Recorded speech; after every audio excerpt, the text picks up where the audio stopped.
Hey guys, this is a little pre-show announcement. Make sure you go to blackonblackcinema.com, sign up for our premium content. It's a big red banner. You can't miss it. It's $5 a month or $50 for the full year. You get shows like our political show, which is hosted by me and a rotating group of guests, including people from this show and our other shows and voices you've never heard. Also, there's another show called Airing of Grievances that Mike and I host, which is our Seinfeld show where we go through each episode and relate it to our lives and tell really funny personal stories that you will not hear anywhere else on the network. So make sure you sign up, $5 a month, $50 for the full year.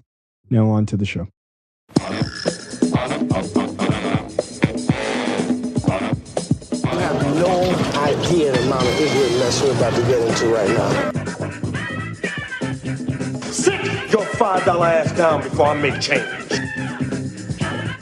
Come on with the pan, let's wrap a taste on it, you know? Hello and welcome to a brand new episode of Black on Black Cinema. I'm your host, Jay. I'm here with Micah. Hey. Terrence. What's up? And Rob. Hey. All right, so we are back. This is episode 83, The Butler. Of course, this is the 2013 American historical drama film directed by Lee Daniels and starring Forrest Whitaker, Oprah Winfrey, David Oyelowo, and a whole host of white people pretending to be presidents through time. Some not such good choices. They didn't really make sense, but some that worked out pretty well. But this obviously it's loosely based on the real life story of Eugene Allen, who was a very famous butler at the White House, but they changed the character's name to Cecil for this movie for no reason whatsoever. Because Cecil Gaines. Because it's vaguely Cecil based on Gaines. him. Yeah. Like it's mostly Gaines. made up, and I know there's some people got mad that he's not light skinned like the real dude, and I'm like, Who cares? He's still black. Like, yeah. What, you think they treated him differently? And Like, shit? this isn't the same as Nina. Like Nina was like the darkness of her skin was one of her defining traits. Yeah. This dude being light skinned just meant they let him in the house. Yeah. And you don't have to have that. Yeah. So, before we get into what we thought of the movie, we do have one 5-star review. This is from White Walker Soy. The title is "Get Subscribed Now." Quote, "It's hard to find a podcast with a group that has such a great rapport with each other while also offering so much insight and hilarious deconstruction of films they review. Go premium, stay subscribed, and check out the rest of their podcasts. You won't be disappointed." 5 stars. Thank you. Thank you. Thank you very much. appreciate it. All right. So we will start with Micah and go around. Thoughts on Lee Daniels' The Butler? Because that's, by the way, that's the official full title, is Lee Yes. Daniels' The Butler. Really? There's a reason for that. Mm-hmm. There's a reason for that. Sorry about that. Yeah, the movie was okay. I didn't hate the movie. I thought it was entertaining to a point. I'm of two minds of this movie. Like on the one hand, faces, if you will. yeah. On the one hand, I get what it's trying to do, and it's one of Lee Daniels' best efforts, in my opinion, if not the best. The stunt casting I really didn't care for because that's what it was. Man. Stunt It casting. was stunt casting, man. It was. It was stunt casting. Hans Gruber should not be playing. He shouldn't, man. Like, he really should. It was terrible. That made no sense. Absolutely. Like, all the stunt casting was terrible. President Cyclops. And while I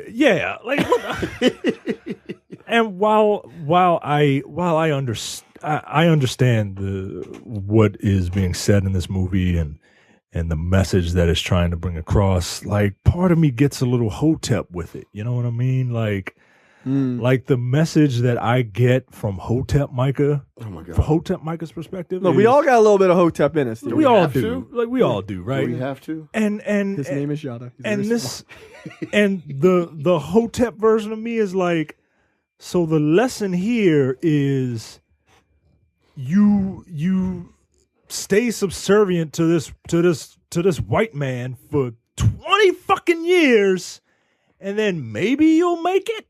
What do you mean 20? That's a lot longer than 20 years. I mean, like, him in the White House was 20 years, right? no, it was not, Longer dude. than that. No. He was there That from was the there like Eisenhower. 1957 to like 1989. Yeah, he was there from Eisenhower to Reagan. Ain't no 20 years, man. All right. Well, But you get my Yeah, drift. it's even worse than what you said. Like, it's even worse. And it's like really like the son, the firstborn son, played by David Oyelowo. Lewis. Yeah, I'm like, yo, this dude, like he's kind of right. You know what I mean? But at the same time, like, he's not right. But I don't want to be a fucking butler either. Like, I just. This is going to be a good episode. Yeah, man, because I don't know. This might be the most hotep I get doing this review. Okay, I was going to, and I'll expand on that, but I think the large division, especially in my mind, in the same way, is, am I supposed to really take this notion, and Martin Luther King makes a statement about like how, you know, they refer to them as domestic blacks. I'm supposed to take that as being somehow subversive, like, even though they might not know what they're doing. Like, well, then you just undercut that whole argument. Like, Right, they don't know what they're like. It would be one thing if, like in The Spook Who Sat by the Door, Dan Freeman was teaching them how to be subversive. Right. Well, and he did. Like, oh, no one notices a black man with a mop in his hand. I mean, it's the same thing. But like this dude just Homer Simpson his way into getting shit done, right? Like, and the question is, right? What did he do? Okay, so we'll okay. Yeah, I feel like we might have a couple of hotep moments. I think that's actually these totally fucking fair. Martians, man. Like they. This is why their rhythm is just slightly off. It's just slightly off. It's on the 1-3, man. It's on the 2-4. Okay, Terrence, give us your 2-4 perspective. I had seen this movie before and I watched it again. I don't like it. I mean, it's an all right movie. Okay. I just don't like it. Like, there's no middle ground in this movie. It's like it's one extreme or the other. Really? Exactly. I don't like this nigga, man. Like, it's just, okay, I'm a butler. I'm subservient to these people. I have to be because my father said, hey, and got shot in the chest. No, that happened. head. In the head. The head chest where he got shot for saying, hey. I'm like, that's a little fucking extreme, but maybe it wasn't. I don't know. He got shot for saying hey after watching his wife get raped. Yeah. Like, what the fuck? But we're getting into the movie. But I don't, man. The only saving grace, which I guess that, I mean, it's not even necessarily a saving grace because it's part of the movie, is David Oyelowo's part. Like, if he didn't have that perspective, I would have fucking turned this shit off. I'd have left, man. Yeah, like, that part was the only thing that I was even interested in. Like, his whole part being in the, I didn't give a fuck, man. So the B story is more interesting. I didn't give a shit about anyone in this movie. I didn't. Like, I really didn't care about anybody. Well, I'll get into my review in a minute. But the only person was probably his son. Okay. Not even his younger son. He didn't do shit. He had a couple of comedic moments. I mean, he was funnier when he got older. He was there for a specific reason. Then he fucking died. Spoiler alert. Spoiler alert, everybody died. No, that's not true. Eventually. I mean, eventually everybody Whatever. died. That's more of a wish. I don't. Damn. I don't disagree with anything you guys just said. This movie, now, after the first time I watched this movie a while back, when we were first talking about doing this movie maybe for the show when it first came out, I talked to my mother about it just to get a different perspective, and I quickly got the impression that this movie is much more for people, for the generation before us, the people that lived through most of this stuff. This was just, it was less about the butler and more about the events that were happening and just showing these events happening. It was just a reliving of this time. The actual tale of the butler, like you said, don't give a damn. It's not really worth caring about. The acting's not anything really to write home about. I'm not excited about anything in this movie. I watched this a second time just so I could refresh myself for this podcast, and it was like slogging through it. This movie's 17 hours long. It really is. Like, it's so fucking long. It's all the That's hours not long. true. It's totally true. Don't fucking lie. It's 14 hours. This movie spans the life of Cecil Gaines from when he's 7 Yeah. to Like the day he 1923. dies. Not to the day he Not to dies. the day he dies. He's still alive at Unless- the end. There's more story Unless to he, tell. unless he turned that corner and dropped on the floor. Like, you just see his foot twitching around the corner. That's it. Like, oh man, he didn't Like, make it. this movie, it's competently made, but that's It not is. a compliment. It's, except for like you said, the stunt casting was ridiculous. That shit annoyed me. man. President Cyclops and fucking what's his name that played Nixon was John Cusack was so terrible. That's the worst. The only good casting I thought there were the woman who played Jackie O. She looked like her. Yeah. She didn't say anything, but she looked like no her. lines. Yeah, And Nancy Reagan was good. I Yeah. thought that was a pretty good choice. I And think you just like Jane Fonda. I do. I do. I do No, I'm the same way. I like Jane Fonda. Yeah. But I don't think she was a good Nancy Reagan. She looked like she was like a taller Nancy. She she looked like looked a hot Nancy Reagan. but she looked like Nancy Reagan. I didn't have a problem with President Cyclops. No, I didn't. It's just funny. I was like, oh, it's Cyclops. You know who I was did- supposed to do that role? Somebody that could do the accent better. Matthew McConaughey was supposed to be. Oh, they should have done it. Oh, you should have He done was scheduled to do it, but he couldn't. He had to drop out because of scheduling conflicts. it. LBJ wasn't bad either, by the way. LBJ wasn't bad. That was Lee Schreiber. Sabretooth? Yeah. Sabretooth and No, Cyclops that are was both terrible. I think they're Schreiber, all no, that bad, was man. garbage. I think they were all bad. I'm like, really? Robin Williams as Eisenhower. Not good. Terrible so choice. random. So random. I'm sorry, but I cut you off. Go ahead. No, there wasn't much else to say. Like, it's just it's competent, but the presidents were horrible. They were just. Overall, I would 100% agree. It was obnoxiously distracting from the movie that you're supposed to be watching. It was holy crap. That Reagan, That didn't make any. Alan Rickman, God rest his soul. Yeah, I was like, really? I'm sitting there watching this. It's hurting me because I'm like, first, you're better. Second of all, you're gone, man. I don't want to remember you like this shit. Just turn on Harry Potter. Like, I just need something to cleanse my palate. Oh, What my a God. blight on a fabulous career, man. Seriously. God, This is damn. his Bison. Yes, this Like, is this- his it was Bison. really fucking Except Bison bad, was man. fun to watch. Like, he was just. Bison had at least one of the most memorable lines in cinema history.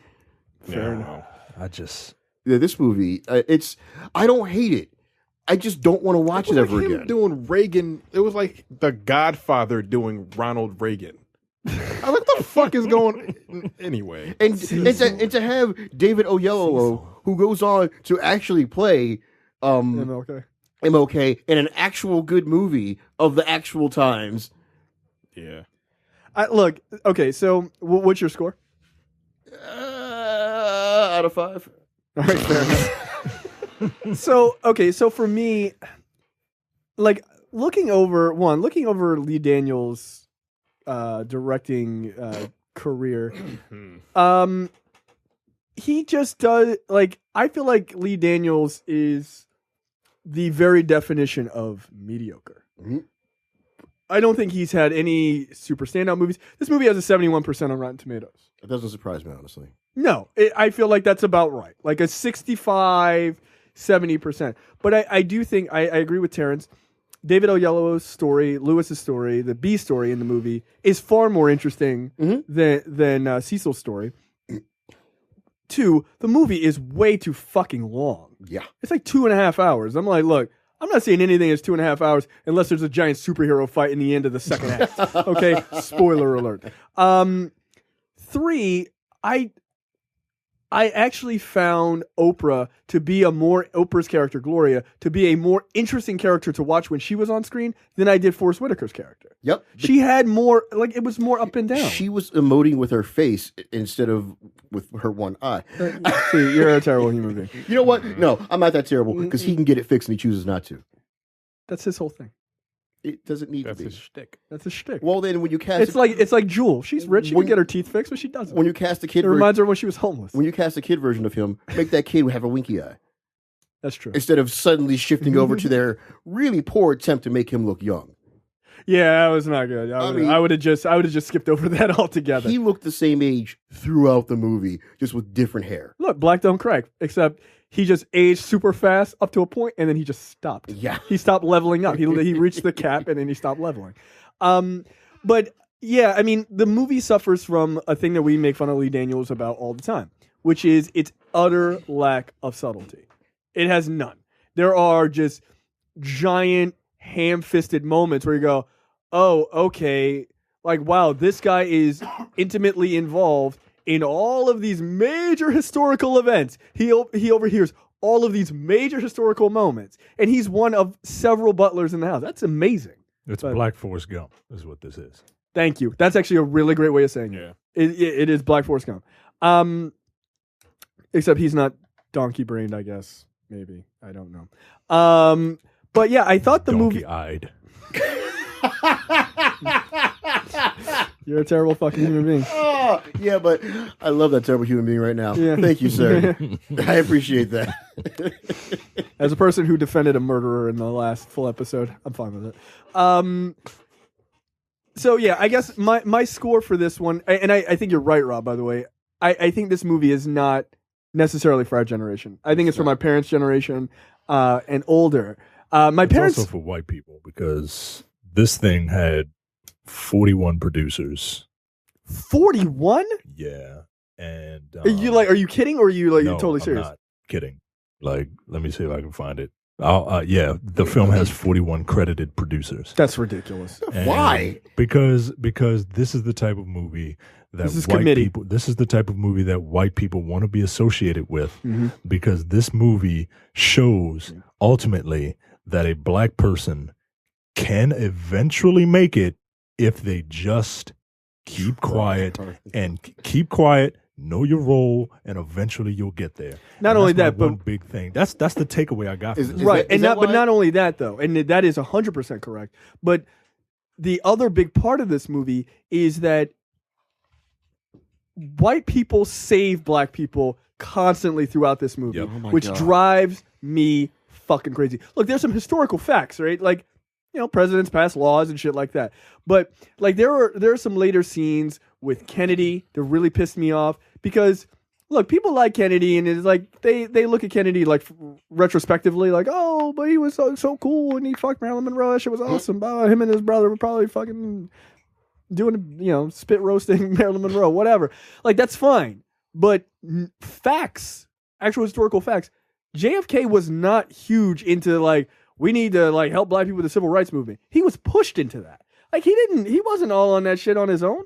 And everyone is like, oh, I understand your people now. Like, nah, bruh, no. There's one line. That is bullshit. There's one line that 41 producers explains so much when Reagan's sitting there like, I think I'm on the wrong side of history. I'm like, shut the fuck up. Reagan never said that shit. Reagan never said that shit. You better get the fuck out of my face. I think I'm on the wrong side. Let me send some money to some people who ask me for money because they're going through financial trouble. I'm like, one, that is true. He did do that. Yeah, but you're the one driving them into financial rescue. Right. So can we talk about that a little? But yeah, all of the presidents are basically heroes. All of them are. Even the shitty ones, like Ronald fucking Reagan. Like, anyway. That's my own political issue, but yeah, this movie is a solid 2.5, and it might get lower as I go through it because it's gonna start. I'm gonna start getting pissed. I can already tell. All right, so let's get moving on this slog fest of a film. So the movie opens at the White House in present-ish day, with Cecil Gaines, old man Cecil Gaines, sitting in the White House, waiting to talk to someone. And then it sort of flashes forward a little bit, flashes back to two black people who've been recently lynched because subtlety. And it has the MLK quote, "Darkness cannot drive out darkness, only light can do that." And then the American flag waving just behind them. And so then we cut back to 1926, Macon, Georgia. Now, what did you say? Cecil Gaines supposed to be about 6 or 7 years old at this time. Yeah, 6, 7, 8, something like that. Really? So, I think maybe a little older. What, like 10? No more than 10. Yeah, probably like 9 or 10. Okay, so here's my question. This is 1926, Macon, Georgia, and they're picking cotton. Now, obviously, this is a time where slavery is not a thing anymore, because slavery ended officially in 1865. And I actually, I wanted to find out the exact date, the year it ended in Georgia specifically. Is it specifically 1865? And I guess they're supposed to be sharecroppers. Why is it like they're fucking slaves? That was my first question. I literally rewound the point, movie twice. I was like, it's not 1826. What the fuck? At this point, I'm like, at the very least, or it would be peonage, but they wouldn't be slaves. And that's exactly what this comes off as. I thought they were slaves. I was like, 1926. I was like, I'm not too good with numbers and all, but I'm pretty sure 1926 came after 1864. I was like, I literally paused, had to do a fucking paper on slavery for a second, research on slavery. I'm like, this doesn't sound right. Like, nope, that doesn't make sense. I'm not retarded. Okay, what the fuck are you talking about, Lee Daniels? I found that so odd. But okay. I thought it was weird, but I'm just like, I don't know what the super deep south was that fucking long ago. Who knows what kind of madness was going on? Right, but they were supposed to be fucking sharecroppers. Like, they're treated literally like slaves. Yeah. It was bizarre to me. I didn't understand. Like women had just got the right to vote 5 years or 3 years earlier. And these people are being treated like cattle. Right. Even at this point. And look, I'm not saying that sharecroppers weren't treated terrible. I'm not saying it was like, oh, it was hunky-dory for black people and they were like fucking chilling and shit in the big house. But they weren't owned by white people. Like, that wasn't a thing at this point. And the implication of the scene is that they were literally owned by this white family. I didn't fucking understand that. I don't know. Like, it was, like I said, like I started talking about the scene earlier. This is his extremes, his ridiculous extremes. Like, you're sharecroppers, you're treated like slaves. We're going to rape your mother, then kill your father within the span of 5 minutes. Not even 5. We're 3 minutes and 33 seconds into this movie. Yeah. You know what? I'm at 3:34, and he has been raped, and his dad's gonna get shot in T-minus 10 seconds. And at 3:47, and then the white lady says, "Stop crying about your dead father. I'm gonna go make you into a butler. I'm gonna teach you how to be a house nigga." Is what she says. I'm going to teach you how to be a house nigger. I was like, what? Again, it's 1926. Does Lee Daniels think that slavery was still going on in the 1920s? Son tells his father, "What you gonna do, Dad?" That's why I'm like, he can't be like 7 because he wouldn't have fucking know. Yeah. His mother gets raped. The kid is like, "What you gonna do, Dad?" And the dad is like, "Hey," and he gets shot in the face. And I'm like, okay, thanks, Lee Daniels. Also, 1926. The mother is that not like murder? The mother wasn't shot, right. But the guy comes out of the barn adjusting his belt and his gun. And at first I was like, did he shoot the mom? And didn't know until much later when they show his very, very, very white mom. I'm like, like you thought your shit to be. Yeah, Mariah Carey's Mariah Carey looked rough, and then David Banner's gets shot in the face. I'm like, what the fuck is going on in this movie? First of all, and what year is this again? All right, apparently this is like 1492. They just had the fucking Nina, the Pinta, the Santa Maria leaving the shore too. Lee Daniels has no idea about American history. I found this scene incredibly odd. I was like, and the time frame just seems off. I was like, I literally paused the movie for 30 minutes while I went and read. I was like, am I stupid? Like, cause look, I'm not a genius. I totally admit that. I was just incredibly confused by that timeline. So, all right, fine. Slavery was still going on in 1926 in Macon, Georgia. What the fuck, dude? That shit pissed me off. So yeah, they decide they're gonna make him a house nigger, and so he learns the ways of giving mashed potatoes to white folks, and so he has to even deal with the guy who murdered his father as he's serving that dude with a smile on his face, and I'm like, like, no, nigga, sorry. Look, you're just gonna have to be unhappy. Like, I can't smile. You shot my dad after raping my mother. I think I have some airing of grievances I need to do. Spoiler alert, sign up for premium content. So from there, he decides, and again, this is why this timeline doesn't make sense. They fast forward, I guess maybe 10 years later or so, and he's like, well, I figured it was time for me to leave, or the guy who raped my mother was gonna kill me too. So you can leave? so then it isn't slavery. Yes, slavery is not in 1926. Okay. So then he, young teenage Cecil Gaines, goes to see his mother, Mariah Carey, and lets her know that he's leaving. And Mariah Carey is super fucked up. My guess is she's been, because she's light skinned back in that time, she's probably raped a lot, which is probably sadly true. And you know what? This is what Mariah Carey's second Lee Daniels movie, because she was in Precious. She was in Precious, a story by Push by Sapphire or whatever the fuck that. I still haven't watched that movie. No. No. We might have to do it. Darren says he's not going to be here. You want to talk about a lack of subtlety. I will not. I will be absent that day. We're gonna tell you it's a different. We're gonna tell you it's a different movie when you show up. Surprise, nigga! We doing Precious.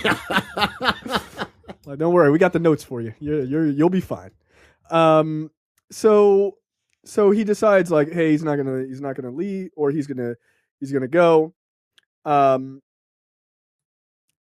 So then he leaves, and he's pretty much starving, and he's like walking through the town. He sees those same two black people who were lynched that they showed earlier, and he's walking by a hotel, and he sees like these cakes in the window, these desserts, and he decides he just punches his way through, and he does, and he breaks the glass. He climbs in, and he starts eating one of the cakes because he's starving. This is made up for the movie. I figured as much. Pretty sure 90% of this is made up for the movie. He wasn't even a butler. He starts sitting there eating his blood-covered cake. Yeah, I'm like, bro, just wipe your hand off. God damn. But he's eating the cake, and luckily a black guy who works at this hotel comes over to him and is like, look, you know what they'll do if they find you here. You know, let me bandage your hands up. And so he does, and he helps him out. And then he basically Cecil Gaines is like, hey, I'm a good house nigga. I can work here. And he's like, you just broke in here, ate our food. Now you asking for a job? What kind of shit is that? But he was like, yeah, I was a good house nigga. And the guy, I think he smacks him or something. No, he just tells him to not say it. Yeah, he's like, don't use the word nigga.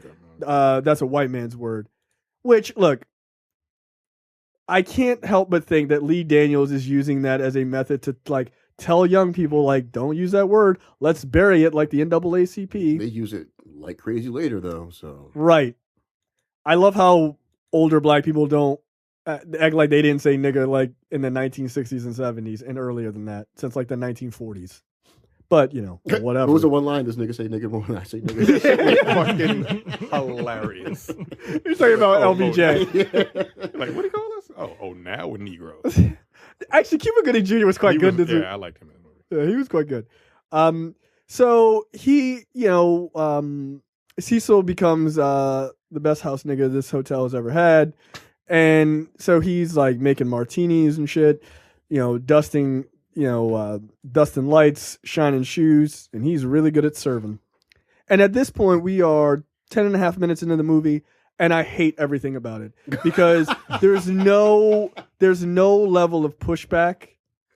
Like, he sees bigotry even portrayed on him, and he never pushes back even in his own time, like even in his own private moments. He's just like, I sure do love shining these shoes there, boss. And I'm like, and he sure did love shining those shoes. He kind of did. But I don't know. It's like I'm supposed to empathize with this person as a black man. Like I at this point I don't at all. That's not to say I don't eventually, but at that point I don't at all. I don't know how you guys felt about that. This is another thing where I'm wondering if it touches more on the older generation who did do a lot of sucking up and dealing a lot more than we do, who like our generation, we're after the civil rights. So we know to stand up and fight right away. Right. And there's a lot of people that didn't know that. There's a lot of people that were learning to see do it on screen again. I went through this. I don't want to see this shit again. Right. I mean, I guess people. If that's the takeaway.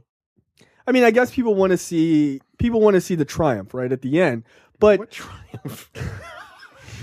As an old black butler, he gets to come back to meet the first black president. Okay. Really, by the way, Lee Daniels, You couldn't have gotten Obama to do this. He asked Obama. He wanted Obama to do it. Obama was like, "This shit is garbage." No, thank you. He wanted. Let me see if I can find it. That was a terrible Obama impression, but it was perfect. He considered asking the president to play himself since the film was shot during the height of the 2012 presidential election.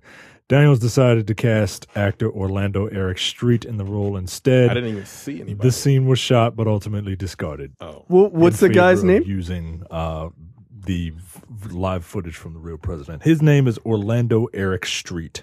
Orlando Eric. Is it It's ERIQ? It's spelled the way you're supposed to spell Eric. That guy literally looks nothing like Barack Obama. Is he a head? Well, then he would have fit in with the rest of the cast. You're right. What the fuck is this? Really? This is the guy? Nigga, he looks like Looks like a villain. Dion Cole. Seriously, he looks like Barbershop. he looks like He does. He looks like a light-skinned Dion Cole. Yeah, he does. he looks like what white people see Obama as. Yeah, like a sinister villain. I guess if he shaved, because This guy looks like this guy. Maybe. This guy also kind of looks like a brown version of Lee Schreiber. He could have played LBJ. Black Sabretooth. You know what? when I'd he watch that movie. shaved, no. I mean, you'd have to look. You got to squint. Like you said, it would fit the rest of the stunt casting. in the Terrible movie. stunt casting. Yeah, stunt casting, and then this random dude who also doesn't look like him. So there's a conversation that happens between the head butler who sort of brought Cecil in, and Cecil about the head butler's like, oh, they called me about taking a job in D.C. I'm thinking about taking it, but I decided otherwise. And I recommended you because you black and I'm black, so they might not know the Yeah, difference. Bumpy Johnson is trying to get a job. Yeah, Bumpy Johnson. That's funny. So this conversation happens where Bumpy Johnson talks to him about the two faces of black people. Ain't ready for all them highfalutin white people, all their fancy words. Cecil, we got two faces. Us and the ones that we got to show the white folks. Now, to get up in the world, you have to make them feel non-threatening. Use that, but them fancy words that I taught you. White folks up north, they like some uppity colors. Yeah. Like what? Whoever wrote this movie did a terrible job. I'll point out who wrote the movie. He gave himself a cameo. Oh boy, Danny Strong. Yeah. Would you like to guess what he looks like? I'm looking at a picture of him. Oh. Ooh, Danny Strong? Is he Yeah. a black dude? No. Well, if you hold your hand up and you're looking at your hand, there's one side called the top and then the other side called the palm. Let's just say he looks like one of the palm of the hand. He's a palm of the hand. Lighter than the palm. Very much so. Yeah, very much. He gave so, himself yes. a cameo? Who was he? Yeah. He gave himself a cameo. He was hitting on that fat chick on the Freedom Runners. Oh, yeah. Oh, you got a boyfriend? It's like, all right, bro. Okay, yeah. He had the glasses on. Yeah. On the bus. Okay. He's trying to make something happen. I ain't mad at him. Probably actually trying to make something happen in real life. Yeah, maybe he was. So Yeah, he wrote this movie trying to get a bunch of black people on his side. yeah, you ain't One of the winning. good ones. Let's So- do an interracial porn. One of those interracial porns that Mike and Jay hate. Yeah, the reverse. Wait, you hate interracial porn? No, a specific kind. No, a specific kind. They hate of it when it's interracial white porn. guys and black women. Yeah. I agree. Sorry. Sorry, I'm a racist. It's just It doesn't do it I for never me. even thought It doesn't do it for me. it's not that I hate white guys or anything. It's just That's my reason. I don't like the optics of it, guys. Yeah. yeah, it really it does bother me. I really don't like the I don't optics like of the it. optics. It really we bugs we just talked about how this white guy raped Mariah Carey I and like then the shot optics. David Banner in the yeah. head. Let me tell you something else. That's what I imagine happens in white man, black woman interracial porn. You know what I also don't like? I don't like watching a black woman go down on a white woman. That doesn't bother me. Same thing. No, that doesn't bother me. Wow. Like that's cool. No, that's fine. Like it, but yeah, I don't. No, let's not get ridiculous. like calm it. Yeah. Like, whoa. Whoa, Let's take whoa. it easy. No reason to be. Hey, stop being a racist. No reason to be all SJW here. Yeah. Let's all bring it together. Let's come together on that one. Yeah, let's all come together on that one. Literally. Uh-huh. Oh, God damn it. So fast forward to 1957, where young Cecil Gaines, not as young anymore, is is working in a fancy hotel, and everyone is a fancy hotel in Washington D.C. And he's like, "Yeah, everything's great." Are you about to play a clip? No. Oh, because here's the thing. Like, it switches over to suddenly being played by Forrest Whitaker. Now, I make fucked up jokes about his eye all the time, but that eye adds like 20 years to him. It really does. Like, he does not look like a man in his 30s, let's say. Yeah, like that scene, that first scene where you first see him working, and it just like that eye adds so many years. Well, he's also an older looking dude. Like, I mean, how old is Forrest Whitaker now? 70 million. He's got to be well into his 60s. No, he's not. Look it up. He was in Fast Times at Ridgemont High, and he was in his like 20s in that movie. And he's 20 millions.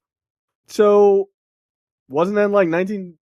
That was the early 80s. Early 80s? He's 54. God damn. Yeah, he looks a hell of a lot older. I legitimately thought he was like 59, 60. I thought he was in the 60s. Some city miles on that face. Yeah. He was born in 1961. He's Obama's age. What the fuck happened? What the hell is Forrest Whitaker doing? That he looks older than the leader of the free world. The job that traditionally ages you 10 years minimum. He looks older than old Obama. Yeah, he does. Yeah. God damn. You mentioned that he was in a hotel and Hotel Excelsior. Excelsior. And nerd. Yeah, none of that happened. Of course it did. Now we can't hit this movie on that too bad because it's not a biopic. Because it's not a biopic, but it didn't happen in real life. The dude Allen just applied for the job and got it for the White House. He just applied for the White House job and got it. Well, that's a lot less interesting than getting a call. Yeah, they called me. Yeah, no, they didn't. No, they did not. His accent throughout this movie. He is a month younger than Barack Obama. God, yeah. That's hilarious. Barack Obama was born in August. Wow. He was born in July. No. July what? July 15th. All right. So we get a couple of scenes of old Barack Obama and Oprah Winfrey. They're married now. David Oyelowo is their son, who they do a good job of making him look very young. Like, all he has to do is shave. He looks young as shit anyway. Mm-hmm. He literally looks like a fucking kid. Actually looked like he aged properly in this movie. Yes. Because they didn't put any makeup on him. They just not until the end. Slightly. They gave him the hair fucking and a little mustache or whatever. And a pedo mustache. Yeah, don't do that. But so you sort of get a view of what his family life is, and he's got Oprah there. She's she holding it down for him, making eggs and shit. And he's got a younger son, and he's got this older son, Louis, played by David Oyelowo. And then there's some talk when Cecil's at the hotel working. There's talk of like people like basic open bigotry talk about integrating schools, which again is the start of him Forrest Gumping his way through life and just being in the room when all of these major events are happening, which is kind of just seems cheesy as hell to me. And then somebody asked him in the hotel, they're like, "Oh, what are your feelings, Butler, on integrating schools?" And he's like, "I don't know there, boss. Black folks is dumber than whites." And then he just deflects and walks away. No political blah, blah, blah. I'm like, all right. Good, because nobody really cared about your answer. Yeah, no. That was the whole point. Give me my wine or whatever you're drinking. You have no idea what it was, do you? I really don't. Wait, did you skip to that part? It all looks like urine. Like that part to me. came before they showed his family. Yeah, it did. I went back. So so then they show his family or what have you, and he gets a call from his boss at the hotel, and he gets a call and they don't say what it is, but he then drives to the White House and he has an interview with that dude from Newlyweds, who's got a fucking cool ass part in his hair. That used to be a thing for black people back in the day. I used to have one. Did you? Yeah, I used to have a part. You didn't have a part? I did, Shut the fuck but I up. didn't have it like that. Yeah, well, Oh no! you- not like well, I that. didn't have my hair fucking laid I was about to say, that's with a you had fucking your hot fuck- comb and some fucking serious gel and shit. No, I didn't have all that. Yeah, parts are not a thing that needs to ever come back. By the way, What was it early in the They have movie come where they back. had that one, I don't know, wild kid from the fucking woods that had his long straight hair? oh yeah, that was in the very beginning. That of was the movie. weird looking. Yeah, that was very strange. I didn't get that at all. I was just like, what are you? What's going You on? look like a character from the Planet of the Apes. I Not to be an asshole. I didn't want to call him a little monkey kid, but that's what I was but thinking. he kind of looked like. It was so weird. Look, his hair was bugged out. That's all I gotta say. You ain't shit. You guys are terrible human beings. But It was kind of odd. I'm not gonna lie. Like, I was like, oh, buckwheat's in this movie. It is what it is. Young Thug. Oh, come. That's even worse. I bet he's a better rapper though. In 1927. Still, Yeah. rap didn't He even didn't even exist. exist, and Still he better. could probably put a better fucking sentence together than that nigga. Young Thug is retarded. I know who Young Thug is. Google him. Don't. No, I know you can do it for the show. All right, you guys go ahead. I'll Google Young Thug. So Is it spelled I don't properly? even know. Young? I don't even know. It might be YUNG. I have no I idea. think it's like young little pistol starter or whatever. One of those stupid ass Young names. Uzi Vert, the little Uzi Vert. That's a real person. Right? Yeah, it is. Little Uzi Vert. He's I'll look up Young Thug. I'm not looking up young Easy Vert or whatever because that shit is made up. Not easy. Uzi. Lil Uzi Vert was in yeah. that one video where he couldn't rap over a certain beat. Yeah, it was a it was DJ him. from Mirror Beat. He was like, "I'm too old for that," or "I'm too young for I'm that." too young for that. I don't know that beat. Get out of the rap game. God damn it. Why are you making money? So the scene where he's being interviewed at the White House, I thought was kind of interesting because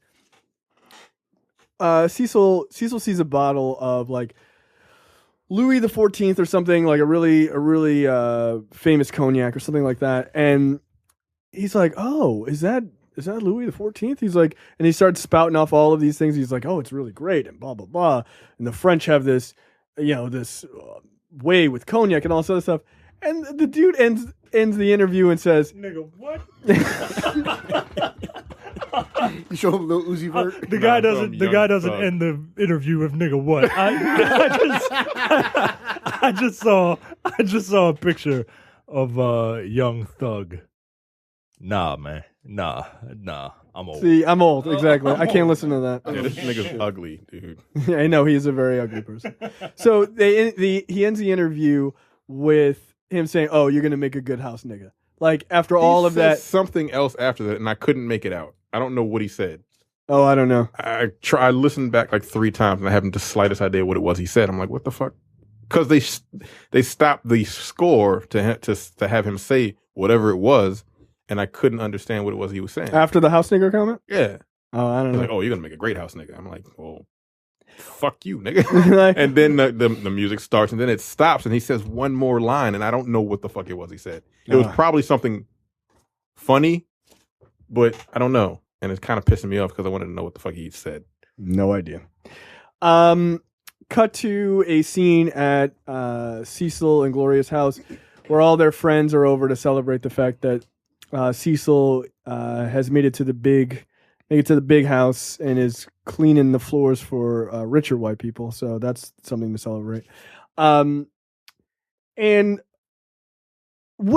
it impressive to be the butler for the president? I don't see why not when you're a I butler. guess. I mean, it's for the highest for butler black office people in the land. Right, but like for black people in 1957. Looking back now, is that something to be proud of? I assume he's making more money. Sure. This is something to be proud of. I mean, look, from our perspective, I'd be the butler for the president, depending on who the president is. Yeah, I would be proud to be the butler for the president. No, not the butler for the president. The butler in the White House. A butler, because remember, there's multiple butlers. Yeah, I'd be a butler in the White House. I would. Yeah, I would not. You would not. No, I don't give a fuck who it is. It depends on. I'm not cleaning your floors. Go fuck yourself. It depends on who. Clean your own fucking it depends floors. on. It depends on who it would be. But yeah, I would. I'm I'd not- be Barack Obama's butler. I'd be what they refer to as his body man, like his Yo. personal assistant. That's a fucking cool job. I'm not scrubbing Barack Obama's toilet. Nigga, you pissing shit just like I do. Get the fuck out of my face. No. Yeah, I don't think I got a real job. No, man. I mean, look, if I mean, didn't it's have, a real job, but if like, I didn't have right, that's what I'm about to say. Like, don't say it's not a real job. No, it's a real job. It's a real job. I'm not It's doing a it. real You want one of these Mexicans to take that job? Go ahead. At the most, I would be a waiter in the White House's restaurant. Yeah, that's or what I some mean by nonsense. butler. Like, I'm not talking about that's not janitor. that's not what a butler is. A butler is shining shoes. A butler standing there giving you your fucking drink while you're taking a shit. Yeah, you're a. Is that what a butler is? Yeah, That's what a butler look, is in this movie. Look. Don't let comics fool you. Butlers don't build Batmobiles, okay? That's what I'm talking about. Yeah, no, like, I want to be the body man for the president. Like, I want to dust off the Barack computer. You know what I mean? yeah, and that ain't no butler. You know, put gas in the Barack mobile. You know what I'm saying? Like, that's what I want to do. I want to be his Alfred. Yeah, that's a body man. That's not the same. Oh, all right. Well, I want to be that. Yeah. Hey, would you like to hang out with the president all the time? Yeah, I'd do that. I want to be his Meacham. Who was that? Really? From Sure. You know that whole arc, right? That Yeah, whole I was character about to arc. say. Really? Oh yeah, he does die. Spoiler That's alert. not the part I was talking about. Spoiler alert Oh, doesn't count. you know after what? you already Guess did what? it. Guess what? Guess what? Guess what? They want to do a devil's threesome. The Obamas want to do a devil's threesome. I'm doing it. I'm doing it. How about that? Yeah, but it's not like you're going to be on the opposite side of the fence there with Barack. Yo, I'm doing it. Just to say I did it. Yeah. Just to say I did it. Michelle gonna be there? Look, I'll take it. yeah, you're going to have to. Yeah. Yeah, you're gonna have to. True words. Yeah. Well, are you ready, Michael? Was that? That's my terrible Barack Obama impression. Oh, okay. Oh shit. Barack says brace yourself. Just let us know if there's awkward pauses in the sex. Yeah, exactly. Like, wait. Here we go again. Downstroke. That's funny. New meeting to pregnant pause. Yeah. You like that, Michelle? I'm gonna keep going. So he gets the job. He gets to From the back. A demi-tasse. What is that? You should know what that is, right? a demi-tasse. That's what he says. Would you care for a demi-tasse? I looked up the script because I didn't know what the fuck he said at the end of that. For a demi-tasse, I think a demi-tasse is a type of drink. I wouldn't know. Now all the drunks are frantically going to their A computers. small cup used to serve Turkish coffee or espresso. with Turkish coffee. That sounds like it's a drink. It's Just like Turkish confused. coffee is It's just coffee from Turkey. It's made a specific way though. Oh, It's very, very good. I like it. Of course, you would have had it before. I've been to a Turkish restaurant. God course damn you it. Okay. I don't even know why I'm bothering. well, I'm I've been to a Turkish restaurant, guys. Well, duh. Well, I did this super Hasn't bougie everybody? thing, guys. Turkish food is very good. Anyway, go fuck yourself. You guys are the worst. Uncultured fuckwads. go fuck yourself. Anyway, so Cecil gets a job at the White House. He walks down into like the Butler hangout where Butler, Cuba Gooding Jr. and Butler Lenny Kravitz are hanging out. Where Cuba Gooding Jr. Why tells do you have to say Butler as Butler every time you say Butler? He's That's the disgusted title. by. I'm disgusted by the Butler disgusted ways. by the Butler role. Yes, I am. But Butler Lenny and Butler Cuba, they were in the midst of Cuba Gooding Jr. telling a disgusting joke about putting both hands in a woman's vagina and clapping, which I found to be hilarious. And so he gets to meet them, and I was like, really? like that is rude. By the way, you really can tell just how short Lenny Kravitz really is. By the way, he is significantly shorter than Forrest Whitaker. So they sort of all three become close friends, which is kind of a cool. I actually enjoyed all of their characters quite a bit. And so then it's like, let's do a montage of a black man serving white people. And this is really great. And so he's like, warming up cups for milk for white people and like what the fuck was this supposed to do? This is supposed to give me pride. Yeah, I don't understand that, man. This is him being better than everyone else. But you know what? The funny thing is, when my mom saw this movie, my mom doesn't see a lot of movies. When she saw this movie, she was like, the one thing I learned about this movie, she was like, I started like heating up water and putting it in a cup to warm it up for milk. She was like, that's really smart. And I was like, that's the thing you got out of the movie? She's like, that's it. It's like nothing, none of the historical context. Look, the only thing in this movie none of the race relations or anything. No. What race relations? You mean the Klansmen burning people's shit? People beating the fuck out of people at lunch counters? Those race relations? Yeah, like you didn't take any of that away. Nah, sometimes you gotta heat this cup up with the milk, dog.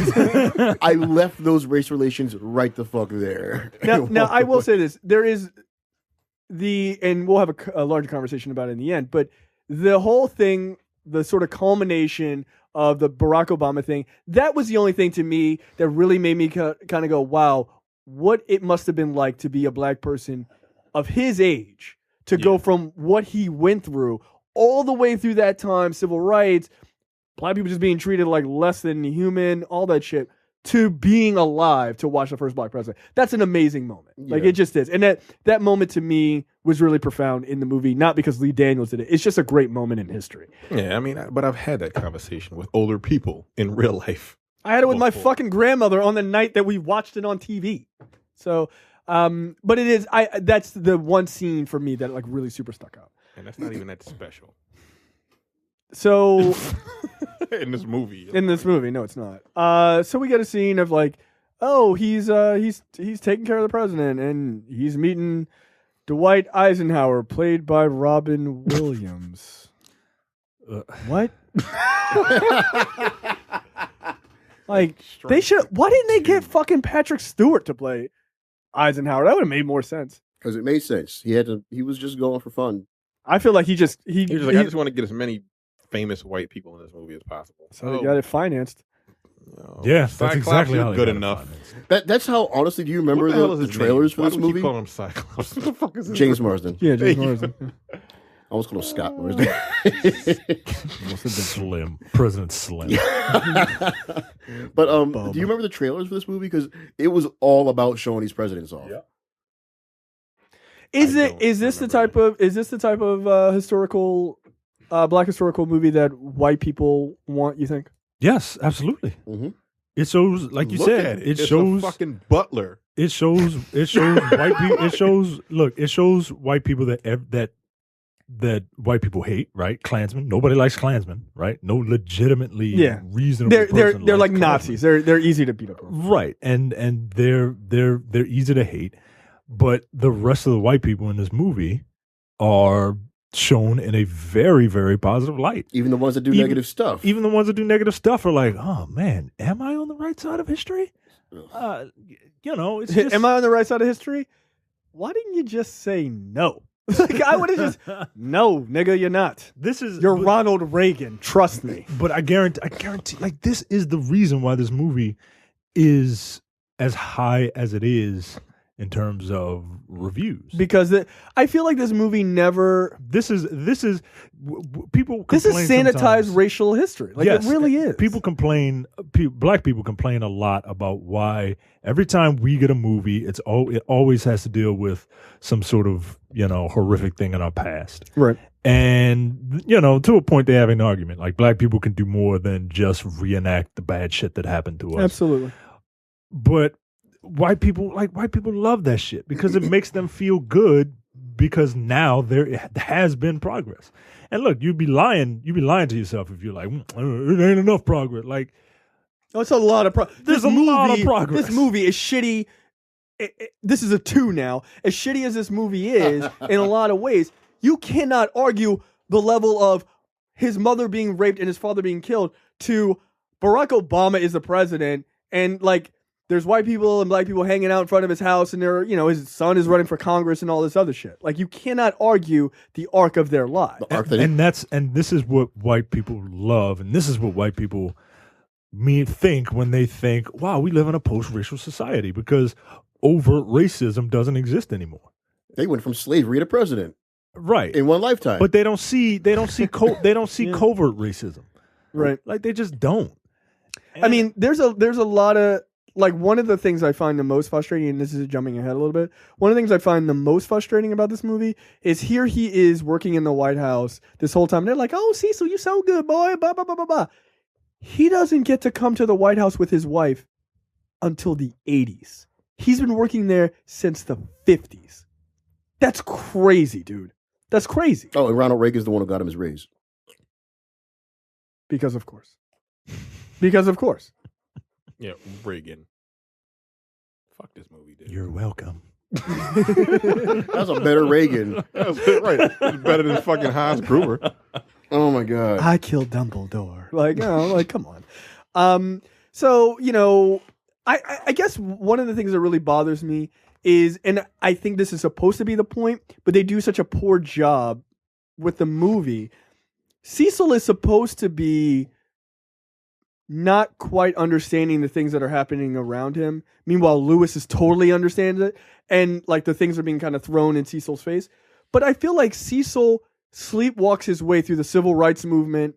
Everything. He does. He's in the bubble of the White House. And then he's literally he's like a fucking bubble boy in this movie. Yeah. And he just like wakes up and he's like, it turns out they're beating up black people. Like, what the fuck? Beating up black people like hotcakes. Yeah. And then his son's like, he's like, yeah, dude, we've been saying it since 2 hours ago in the movie. And then he wakes up and he's like, I get to go to the White House.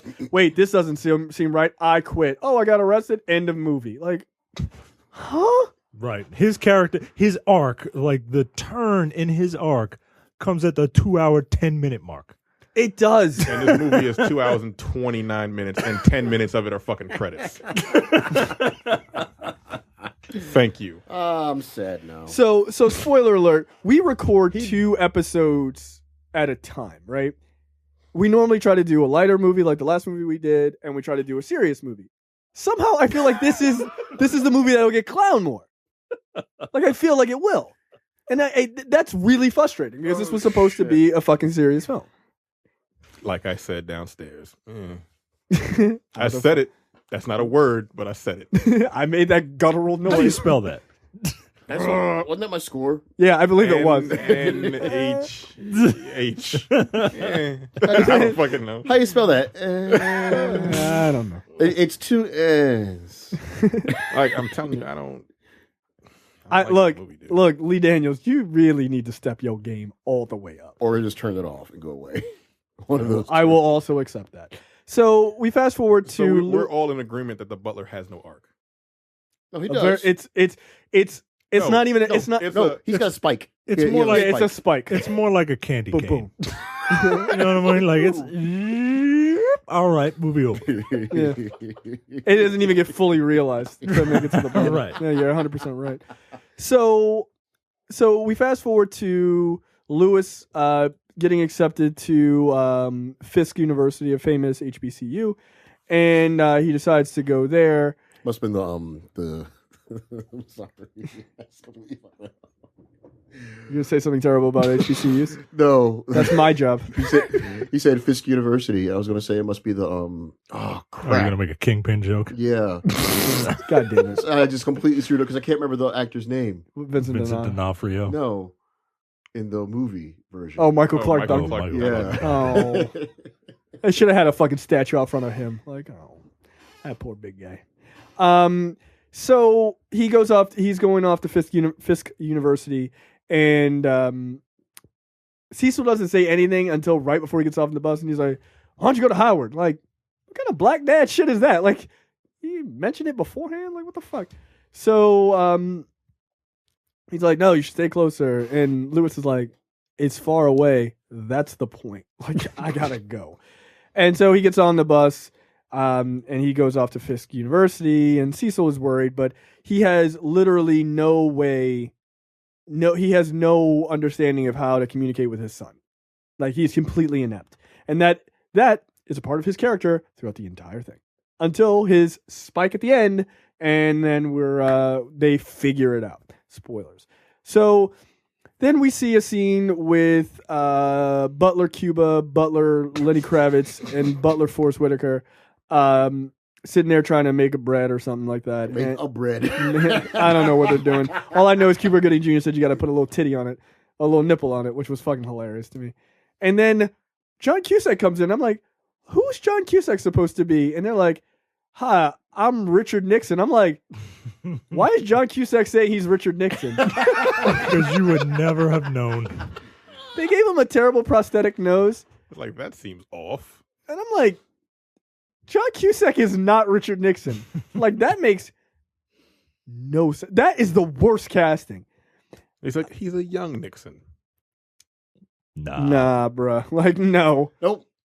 I'm just trying to help. Don't try. And so then we get a scene of Richard Nixon. Like the Nixon in Black Dynamite was a more yeah, he is more convincing. He's more convincing that was Richard Nixon. God damn it, Black Dynamite. Black Dynamite was recorded a long ass time ago. Also, that Richard Nixon knew kung fu, which I appreciated. But so Richard Nixon's like, here, take these buttons and tell all your black friends to vote for me. And to that, look, one, I found that to be incredibly frustrating, but it also brings up a larger point. This is how white people see us when it comes to politics. Yeah. Hey, you all know each other, right? I'm going to give you a couple of buttons. At your next nigga meeting, could you just hand them out? Because there'd be like 90% of the black population there, right? Like, we don't all talk, right? We're not all cousins. I know we call each other aunts and uncles and cousins and shit, but we're not actually all related. It's not a thing. So, I don't know. Does anybody else, all right, look. Say something really ridiculous. I have this weird thing about me, and I want to know if it's just me or if it happens to you guys. Proceed. It's racist. Whenever a white person says the word black, it just sounds like it has disdain in their voice. Even if they're talking about, oh, what color is that shirt? Black. Not the shirt thing, because that's weird. That's your own shit. But like whenever they say the word black, I hear to describe us. Yeah, like, I don't like that. I don't like it. People, black people. Like look, as an aside, I don't like when white people say African Americans. I don't like that shit either. Because it feels disingenuous. White people just don't acknowledge me. Just leave me the fuck alone. You refer to me as sir. God damn.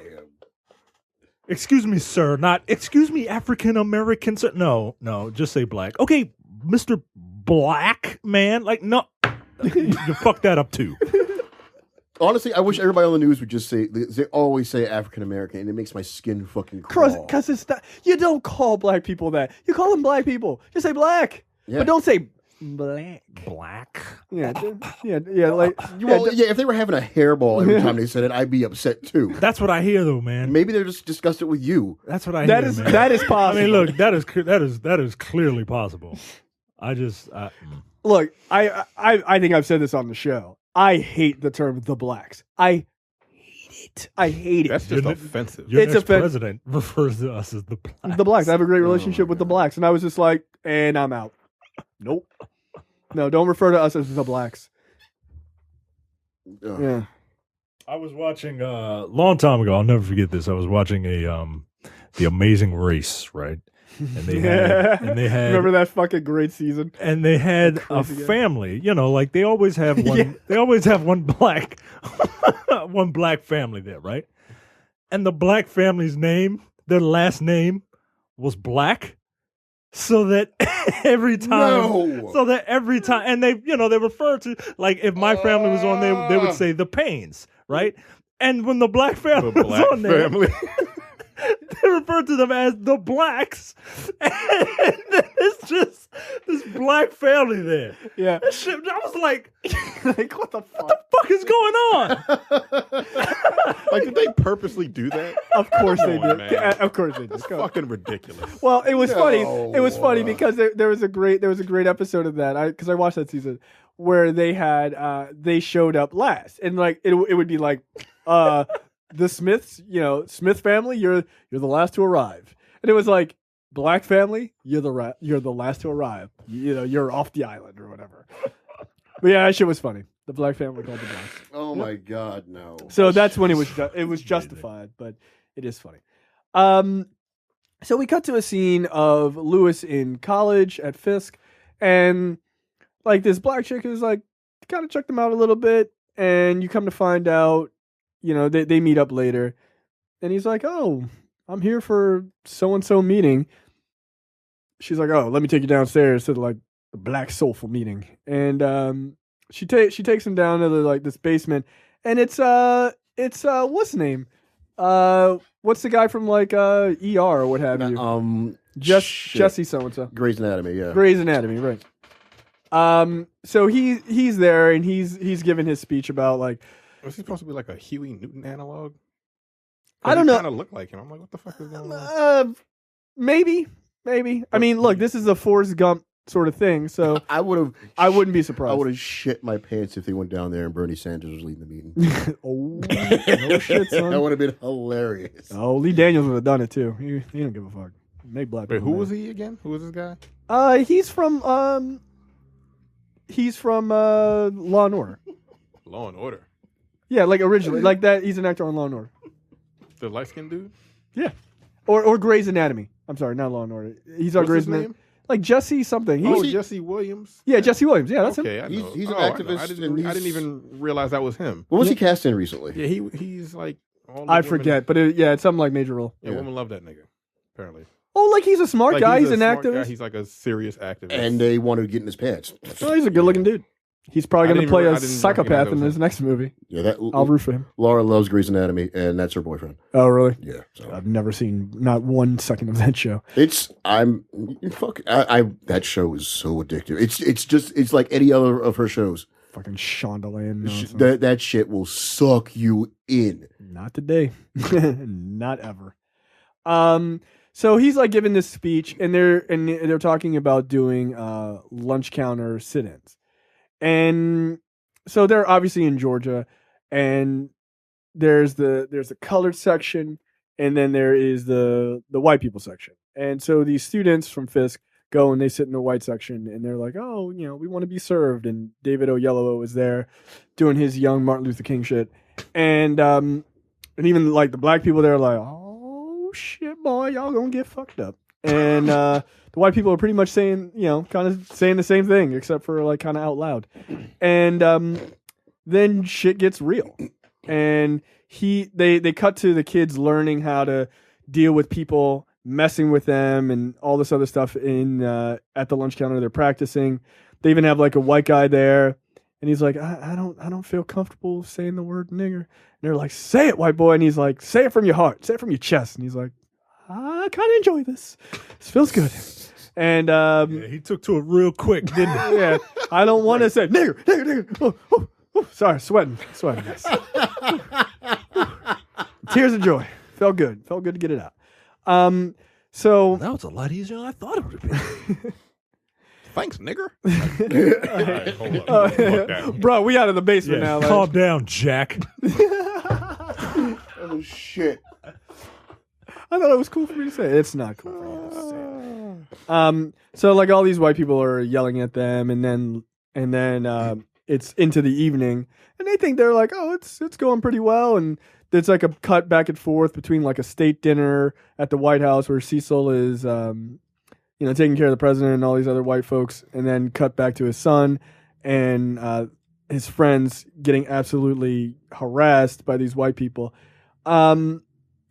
And like they're like spitting in their face and like pouring ketchup in their face. Yeah, I was about to ask y'all. I don't have the fortitude. No, man, I certainly don't. Everything up into the spit. That was it, dude. Yep. That's the line. When she took that spit in the face, this is the second time I watched this movie, and I still was like, "Please just punch her. Please just punch her. Please just punch her," because she spit in her face and just stared at her. I could put up with a lot of shit, man, but nah. No, they were like splashing fucking. I could take all that. Ketchup. No, dude, he threw hot coffee in his face. I can't take that. Nah, You'd bro. be screaming. Like, of course, no one can take that. But no, I wouldn't have been able to. Once they started like pouring shit on me and like, I'd have stabbed somebody in the throat with a goddamn butter knife. With a knife, and I'd have died. I would have died that night.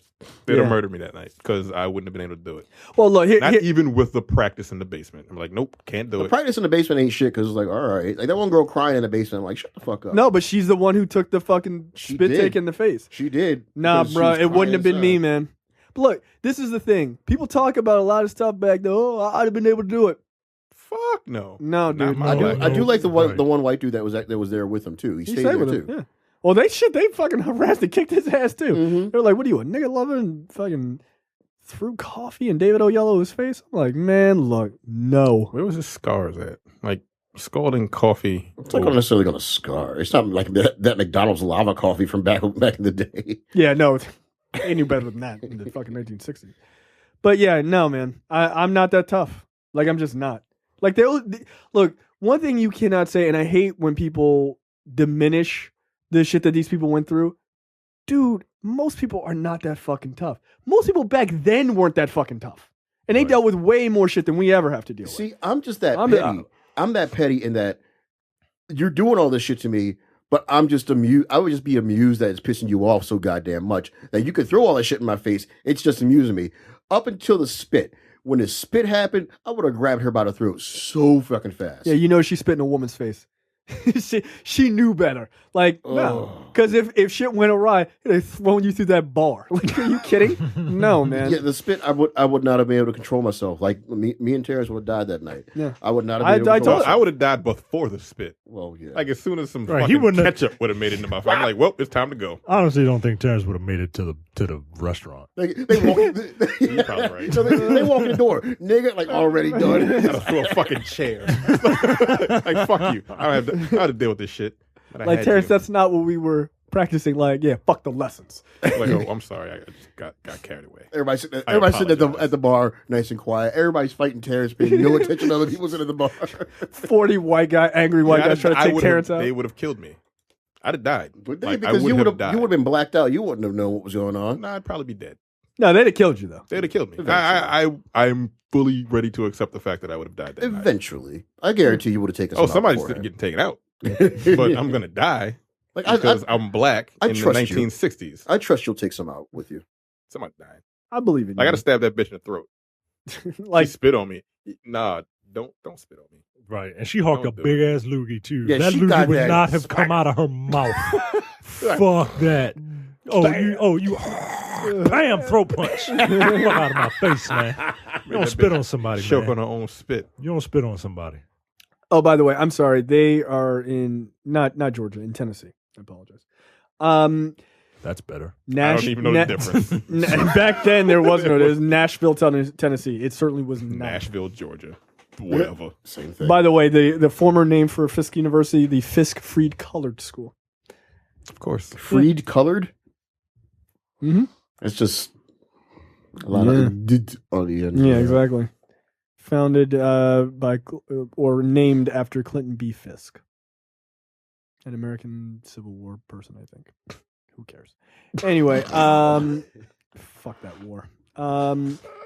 So then David Oyelowo, obviously, or Lewis, as he's called in this movie, he gets arrested.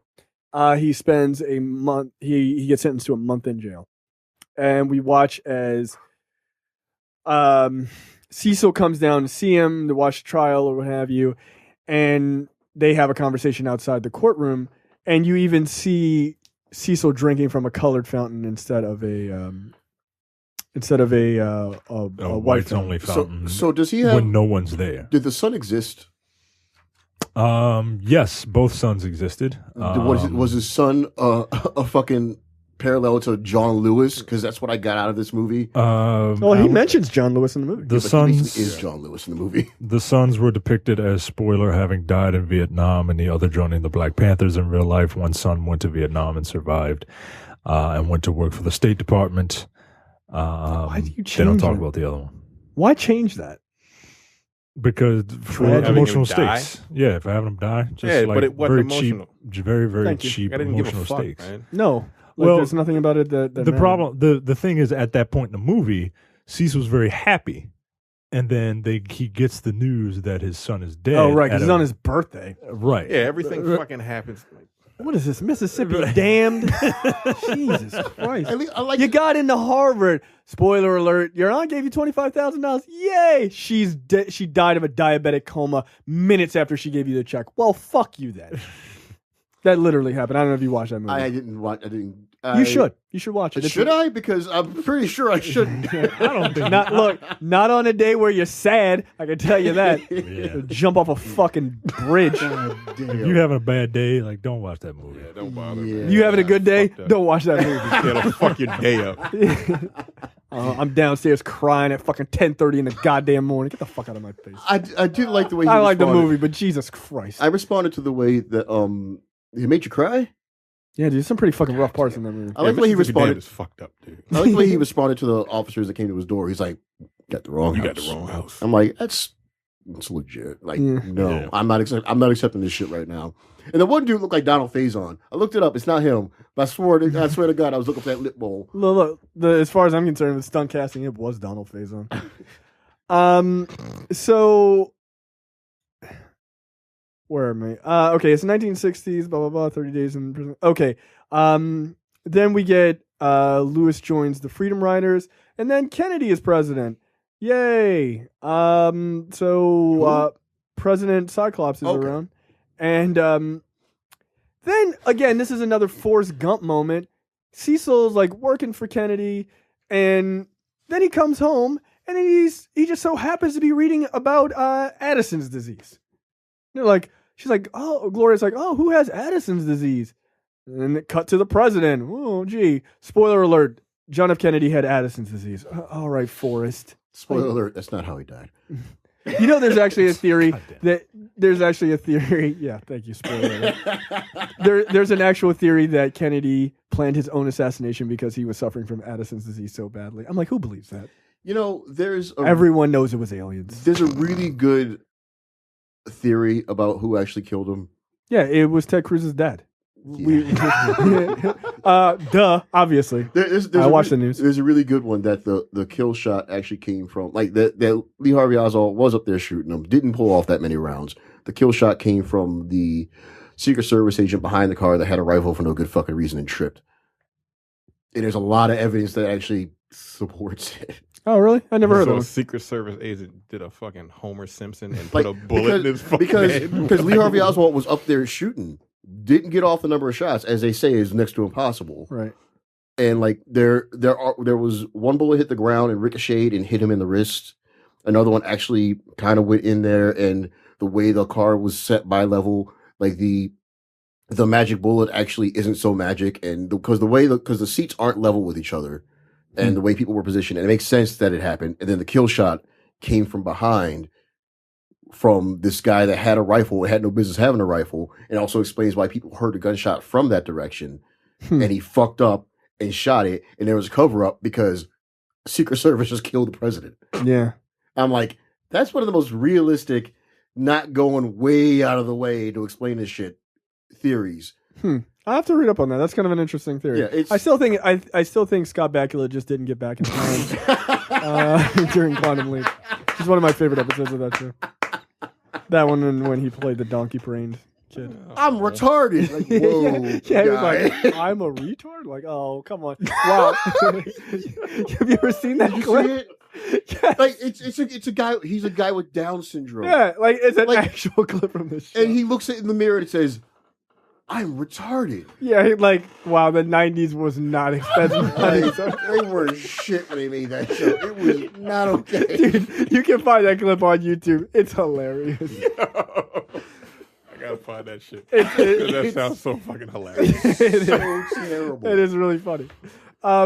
So we get the Forrest Gumping through history, and you find out that they show a scene where Lewis is on the bus with the Freedom Riders, and the bus with the writer and everyone else in the movie all the 40 producers, I guess, are there too. I guess they're all the white people in the movie. They all feel really good. They're like, we're Freedom Riders too. It's awesome. And look, that's not to make fun of Freedom Riders, black or white. They were all fucking great and brave. And so the bus gets surrounded by a bunch of KKK members, and they decide to light the bus on fire with a Molotov cocktail. Luckily, Lewis sees that this shit's about to happen, and he yells for everybody to get off the bus at almost at the exact moment they torch the bus, and luckily everyone survives. So I don't know how they survived getting off the bus. I don't know. Well, probably because, like every other racist, those people are fucking cowards. So the second shit gets in, they're like, deuces, gotta go. I don't want to be implicated in any of this. I just want to yell and hit black people with bats and then go back to my day job of being governor of a state. Anyway, just saying, that shit kind of happened. So luckily they all survive. And then we get a scene of, people are watching the civil rights movement unfold on television, specifically Cecil. And again, I don't even know why he's remotely considered the main character of this story. Because Lewis's life is the fucking real heart of the story. Yeah. Cecil is just like, I'm going to read this little kid book to Carolyn Kennedy. That'll be much more interesting than watching my people die in the fucking streets. And then the little kid gets more real than he does. Yeah. She's like, what did she say? She's like, she says, why do people ride the Freedom Bus? Yeah. And he's like, wait, what? You know, I know about the Freedom Bus. And then he goes on to the roof. How does she know about the Freedom Bus? Oh, she says that. Forget. She did say. I think she says her uncle says it, Bobby Kennedy. Yeah. I mean, look, the fact of the matter is, and we'll get into this, Bobby Kennedy was the super liberal in that family. He just was. That's why he's dead. Yeah, it is. Unfortunately. He would have made a great president, actually. But so they're watching the civil rights movement on TV, and then we cut to a scene of Lewis calls Cecil, and he's like, "Oh, I'm in jail. They tried to kill us and all this other shit." And again, he just sleepwalks through history, which is the most annoying thing of all time. Then we get a scene of President Cyclops deciding to have a chat with Cecil, and again, he gets more real than Cecil does about race relations. I know your son is a freedom rider. Freedom rider. He's in prison right now in Birmingham with Martin Luther King. Martin Luther the King.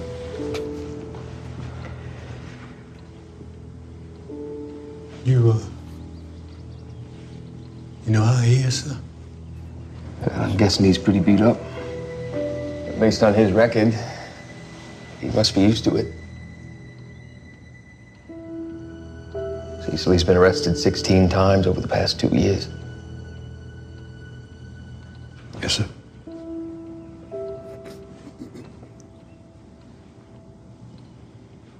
Will I be asked?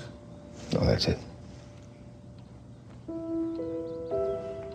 I never understood what you all really went through until I saw that.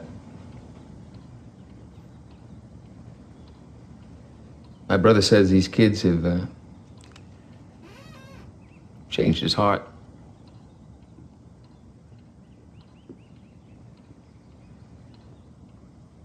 They've changed mine too. I'm gonna have sex with that Maryland chick. The fires of discord are burning in every city, north and south, where legal remedies are not at hand.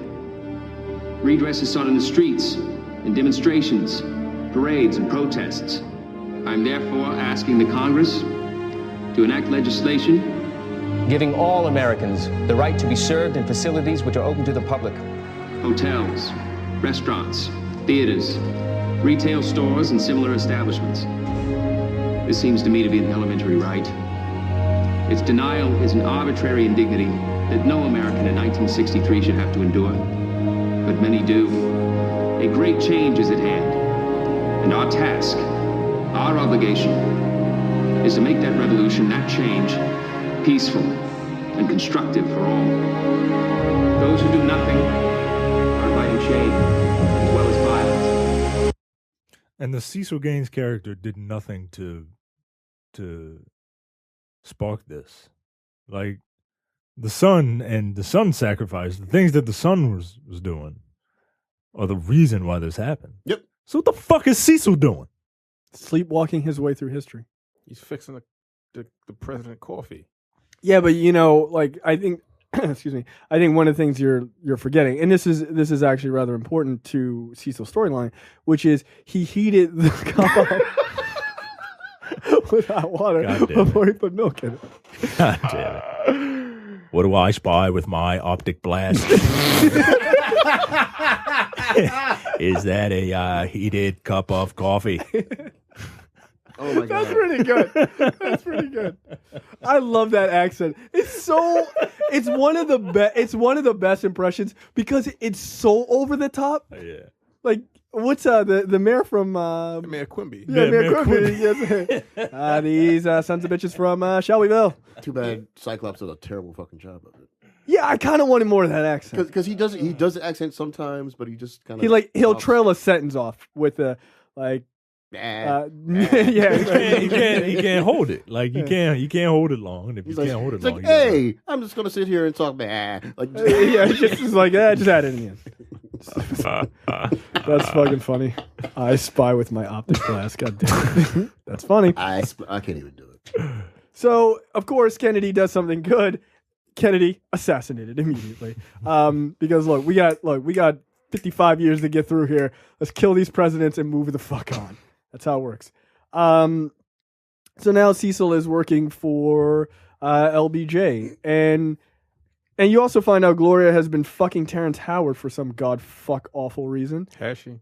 Yeah. They don't quite. No, they do. They straight up like they've been fucking. Like that's not even a question at all.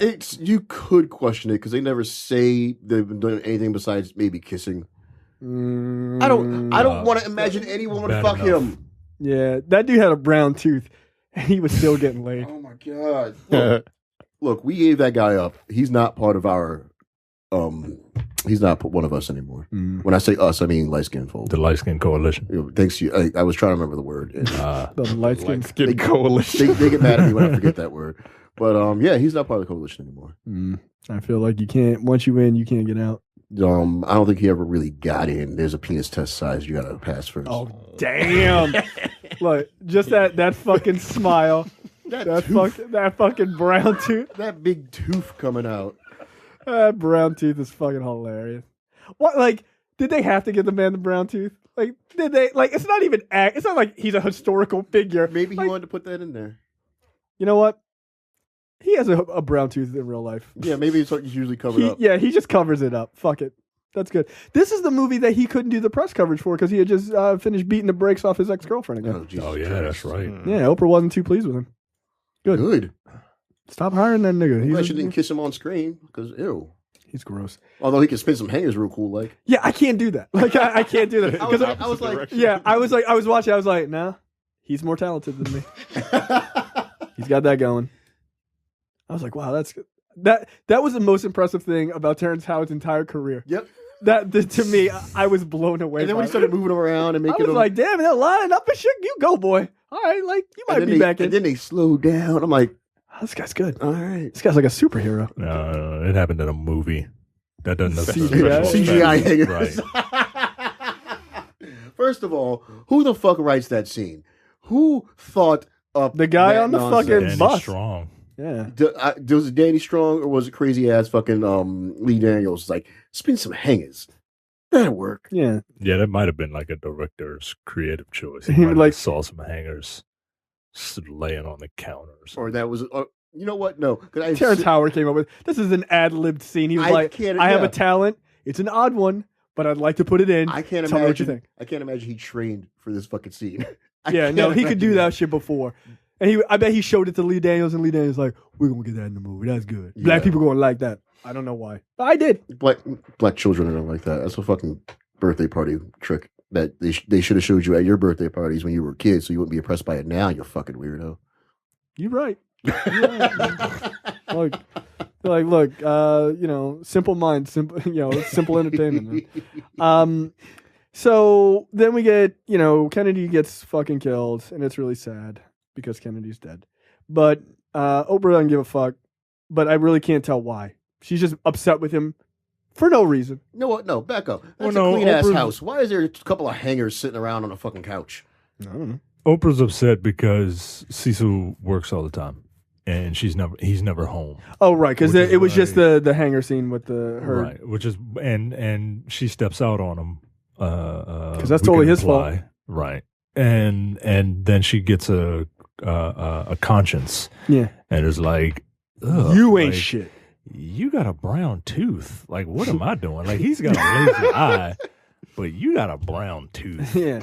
An eye you can look past, or it can look past you. But there was a switch because she looks at him like, "You get your dirty ass out of my house." Yeah, she was like, she probably fucked him and was like, "Oh shit, you got a micro penis," and then was like, "You know what?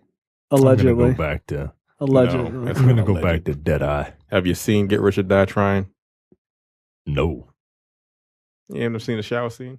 We saw a picture of it. Oh, we saw a picture of it. Oh, is that what that movie's from? I saw the image and I was just like, that is unfortunate. He's got a micro penis. You got a nubbin.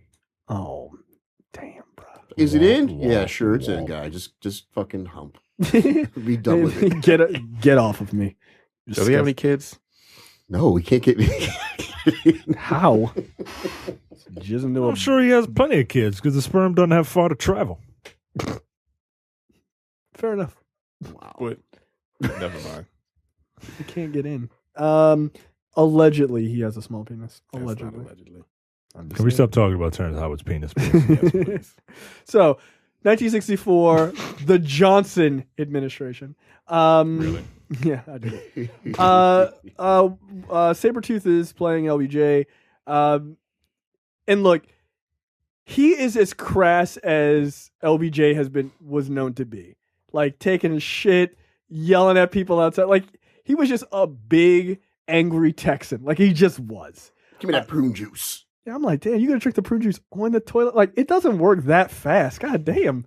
Like, perhaps earlier? So, they, like, again, there's a lot of sleepwalking through history. Cecil starts working for Johnson. They have a party. There's a party. Then Lewis and his girlfriend go to listen to Malcolm X. And, like, then they talk quickly about Bloody Sunday. Like, they just they're speed walking through all this shit. It's kind of annoying. Yeah, it's like, hey, do you remember this? Well, here it is. Let's mention it. Like, yeah. They're trying to cram a bunch of things that you know just so you can be like, Yeah, there was no cramming need for all that shit. Cramming all that plus a romance after they think they're getting shot at. Well, violence and sex have a very, very close. If I'm close hiding time. around the corner, just around the corner from where some bullets are going off, you know what I'm not going to do? Spend the time making out with anybody. Yeah. I can do that when I get back. Yeah, But I now, know. I'm just saying that's a thing. I get that, but wait till you get home. Yeah, adrenaline stuff pumping, man. Yeah, you use that adrenaline to fucking run. To fuck and run? Yes, exactly. Yeah, I feel like you missed the opportunity. just start carrying her. Start carrying her like a baby on and just run off. We can do both. I'm very accomplished. Adrenaline lets you do a lot of things. You lift a car off a baby. And fuck while you're doing it. Sure, why not? That baby shouldn't really be around for that.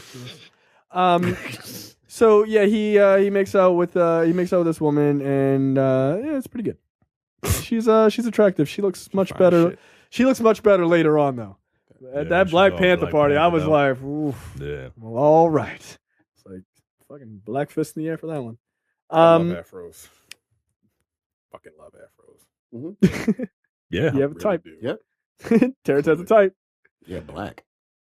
That. Yeah. You're right. I mean, that's the main criteria. But. Yeah. So then LBJ calls for equal treatment under the law. Of course, there is the Bloody Sunday thing, and people just getting the brakes beat off of them, and it's awful in every way that you can imagine. And look, Lee Shriver's not bad as LBJ actually.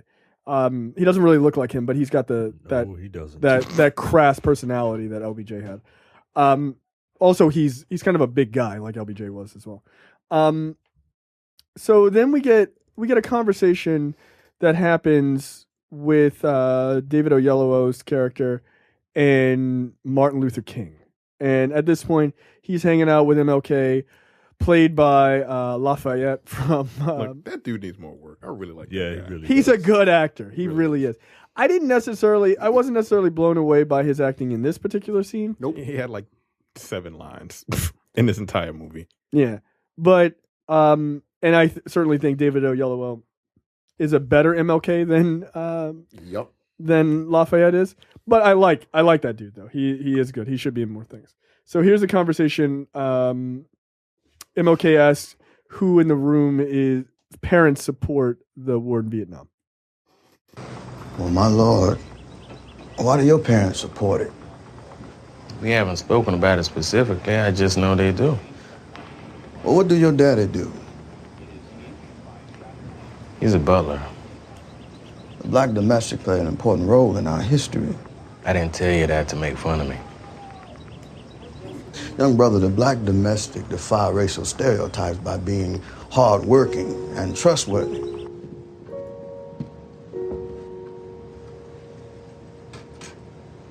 He slowly tears down racial hatred with his example of a strong work ethic and dignified character.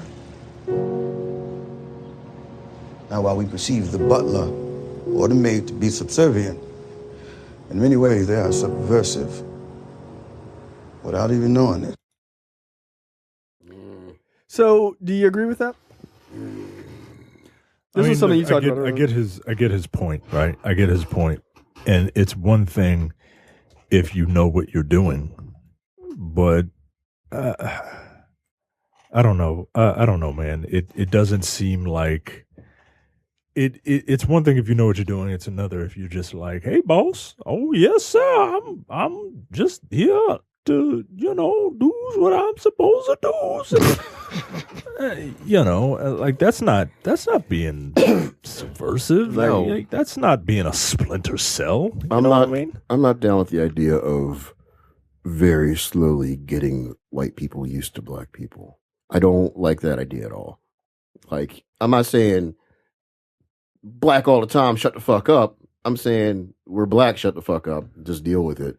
Not over the years there was a butler. Yeah, you gotta develop a taste for black people. Yeah. Like, come on, man. Like, deal with it. So, do you think is there anything to his point? It's like MLK's point here is, look, they are subversive and they are breaking down this racial stereotype about us. Like that not. But like, I feel like that hasn't happened. But my thing is like they might be breaking down one, but they're replacing it with another. Right. Like they're not like, this is how I know, by the way, that line was never said by Martin Luther King because he wasn't that stupid. Right. Like he was an intelligent person and would have been like, no, nigga, that doesn't make any sense. Right. Like, by the way, I'd love to think that Martin Luther King would say it exactly like that. No, nigga, that doesn't make any sense. That would be awesome. I'm moving to Canada. Like, fuck y'all.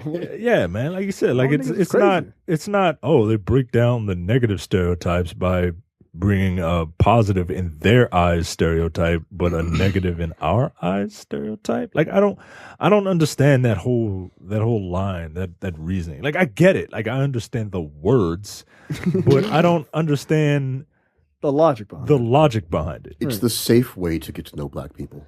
There is no logic behind it. Like black people have been servants for years since slavery. Like that hasn't helped us. Right, it's expected. It hasn't helped them accept us anymore. Like they expect us to be subservient. When the fuck does that has helped? Like he's not helping anything. Shining the goddamn president's shoes. Like he's making good money because he's able to live in that nice house or whatever. But like, and he can provide for his son. He can provide for his son. He can pay for his son's college. But that's not like breaking, saying, and that's not breaking any type of stereotypes. That's what we've been doing in this fucking country for 300 years. Yep. Yeah. I just like I get it. They were trying to make Martin Luther King somehow as like the voice of reason for black people going, why the fuck am I rooting for a goddamn Butler? And this to me makes it worse. This is how I knew a white person wrote this. Yeah. Because that's how they see Martin Luther King. They see Martin Luther King as, oh, well, he loved everybody and he just wanted everybody to live. Negro. Right. He wanted everybody to, like, everybody invokes Martin Luther King and they invoke him in a way that is not traditionally, like, if you look at your history, that's not traditionally Martin Luther King. Martin Luther King was black as shit.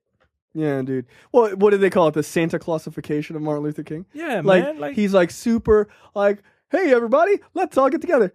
Dude, they killed him because he was trying to stop people from the war in Vietnam. When you started fucking with their money, they were like, this nigga's gotta go. I mean, let's get real. One of the biggest speeches that no one ever talks about is a speech on fucking getting black people a job. That was his thing. But, economics and racism have nothing to do with it. But, whatever. It's not that I said it. It's, probably Martin Luther King probably doesn't know anything about racism. But anyway, he's the idiot. But yeah, it's amazing how people take what he said. All they hear is like the I Have a Dream speech, but nobody ever read that shit.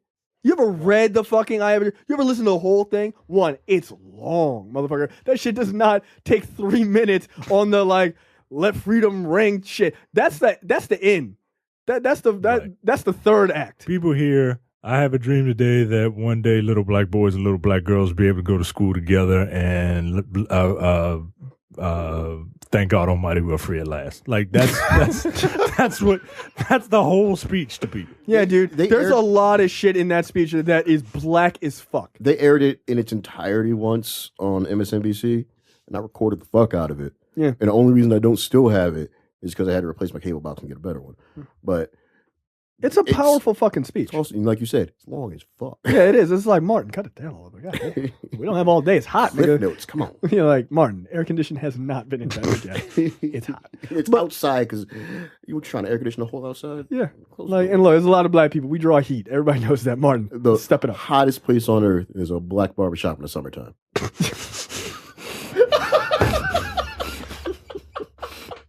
I mean, you ain't lying. Yeah, you're not wrong. You're not wrong. If they don't have air conditioning, I'm not getting my hair. I've been playing barbershops that just have the doors open. They know. Like that's when you got to schedule an appointment. I ain't trying to sit in that bitch all day. I ain't trying to have a conversation with you niggas. Get the fuck out of my face. It's too fucking hot. Like, yes, I know. There's beads of sweat running down my forehead as you're cutting my hair. Turn off all these fucking electronics. God damn, man. Right. Like, turn the TV off. With that water oscillating fan in the corner, doing like, nothing. What are you doing? Just blowing hot air back and forth. Fucking daytime on. All the lights on. Yeah. Every single light is on. This is why gotta see what you're doing. This is why I love this podcast right now, because I've been saying that for years, and all black people always look at me like, I'm like, fuck you. No, dude, it's hot. Shit's fucking funny, and it's true. It's so true. Look, if your barbershop don't have air conditioning, like Terrence said, make an appointment, dude. Don't go in there. How many people you got? I'll be there at 9:30 Exactly. in the morning before it hits noon, because I'm not trying to be in this bitch till fucking 3:30 in the afternoon when I get there at 12. Fuck you. Oh shit. Yeah, niggas in there. Them like the barbershops in the movie Barbershop. That shit. No, they definitely have air conditioning. Get out of my face. I'm saying, like those super pimped out fucking barbershops are few and far between. Oh yeah. Look, when I used to go get my haircut, I shave my head now. But when I used to go get my haircut, the two things I do in the hood, I don't do anything else in the hood. I have my car washed. I have my haircut in the hood. Why? Because drug dealers like to have their nice cars washed and look good, and they like to have a nice fresh haircut. So I can guarantee that it's top quality shit. That's why. I used to get, it's true. And if I wore jewelry like what does that DJ Khaled said? Jewelry.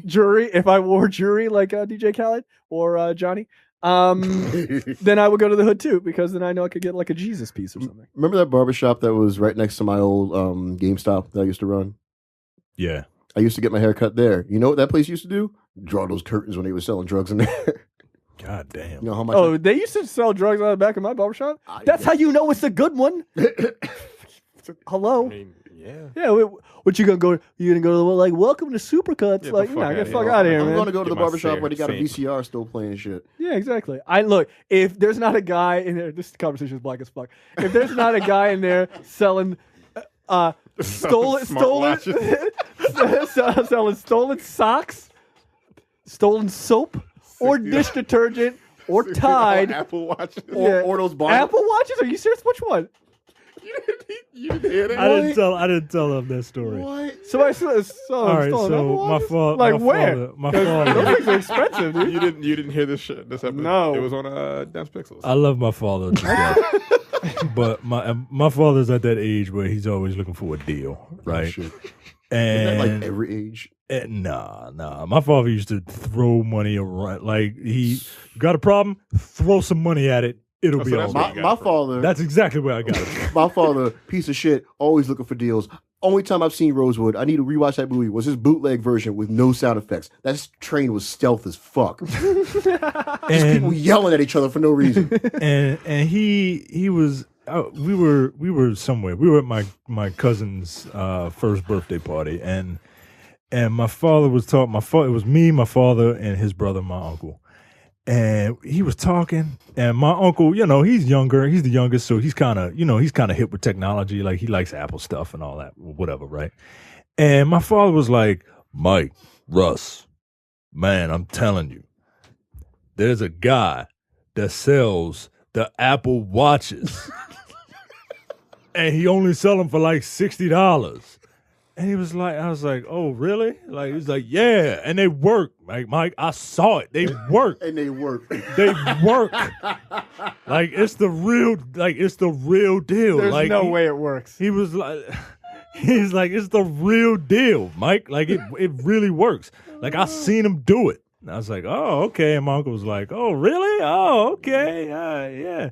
He was like, yeah. I think it was one of them Androids. Yeah. I said, is it an Apple Watch or is it an Android? He was like, I think it was an Android, right? I think it was an Android. It's like, oh, okay, that makes more sense. Yeah, exactly. And he was like, if I see one, I'll get one for you. I was like, okay. Go, all right, go ahead. He's like, yeah, you want one too, Russ? As my uncle was like, yeah, sure. I'll take one because, we figure he ain't going to spend Is his voice $60. really deeper than yours? Oh, yeah. Oh, yeah. Oh, yeah, super deep. And one day, I get a call from him. He's like, Mike, I got the watch for you. I'm like, oh, shit. So I go over there, and he's like, yeah, I bought two of them. Russ changed his mind. He said he ain't really want it. And I don't really know what to do with these things, so here, you can have both of them. And I'm like, thanks, Pops. He's like, yeah. So I put this fucking thing on. And you see I didn't bring it with me. I only bring it when I go over there to be like, oh, yeah, I'm still wearing it. I'm putting this thing on. The instructions are in Chinese. Right? The instructions are in Chinese. It requires a SIM card, and I don't have a SIM card because I have an iPhone, right? And I'm on Verizon, right? Yeah, you can buy one, though. No, I'm not going to. And the only thing I can do is just like, oh, yeah. Can you check Facebook? And I'm like, well, it's requiring a SIM card. Mandarin, so. It's requiring a SIM card. So it was like, well, it came with these instructions. So use your phone to scan it. It was a QR code. He didn't know what it was. So I scanned the thing with a QR code. The instructions that come up from the scan are in Chinese. And it's like, yeah, you got to, I look at it and I'm like, yeah, you got to pair it with an app. It's like, oh, okay, so let's find the app. So I find the app. The app is in fucking Chinese, so I can't do shit with this fucking watch except tell the time. This fucking smartwatch, all I can do is tell the time. You can't switch the language? And it's Android-based. No, the instructions for the app are in Chinese. And I'm looking, and look, I can fumble my way through it, right? You need to set the Bluetooth on the watch to match the thing in the app, but the app can't find the watch, and I don't know what the fuck to do because the instructions are in Chinese. But it works. It tells time. Yeah. I can connect it to Bluetooth. Technically, it works. So I guess it works, and I got two of them. So guess what's happening at Awesome Con? We're giving one of those things away. So if you're listening to this, come to the Nerdpocalypse panel at Awesome Con. We'll probably have some sort of trivia or some shit like that. Yeah, we will. And I will give you one of those watches. That's so funny. I will give you a Chinese I will give you a Chinese Android-based smart watch. That was the name of it. I'm gonna say smart watch. I'm gonna say this. That's still better than a bandolier of scented oils.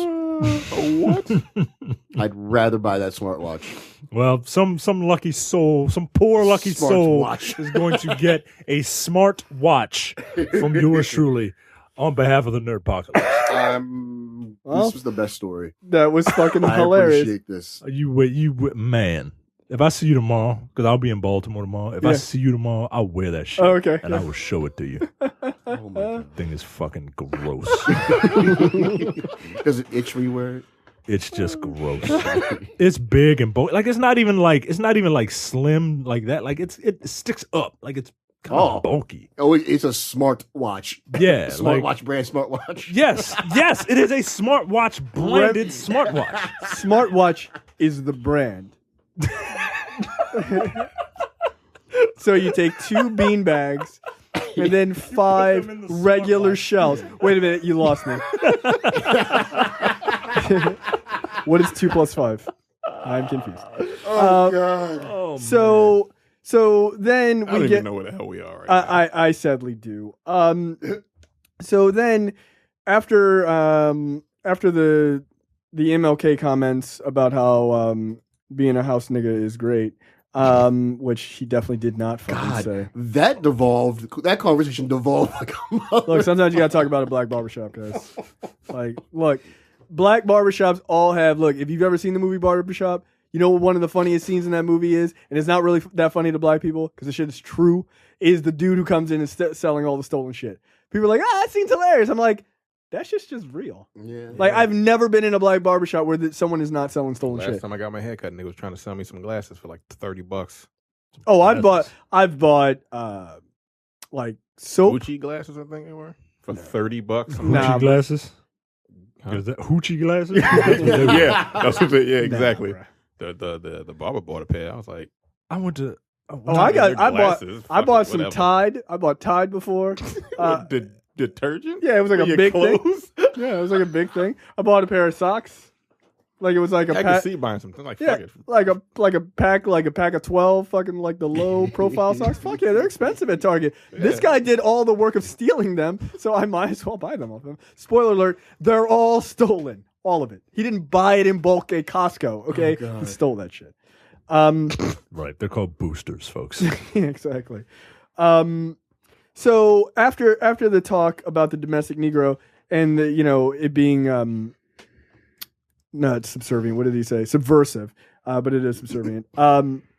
We see a scene of Cecil asking a white guy at the White House for a pay raise for all the black staff. The black staff, or the white guy says, "Oh, that's cool.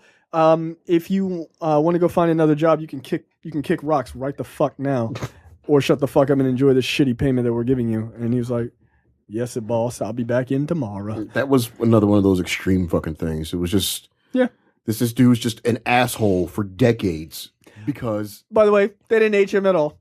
Like he asked, this is arguably what 1960s, mid 1960s. Yes, it's like 1967. He goes back and asks that same guy during Reagan's administration. The guy looks exactly the same. He just got gray hair. Yeah, they were like, that's fine. That guy's been sitting in that office for 25 years. He's never left. He's never left. Office. Being a bigot, That's probably why he's a bigot, stuck in that fucking closet. Yeah, he couldn't move up. He's angry too.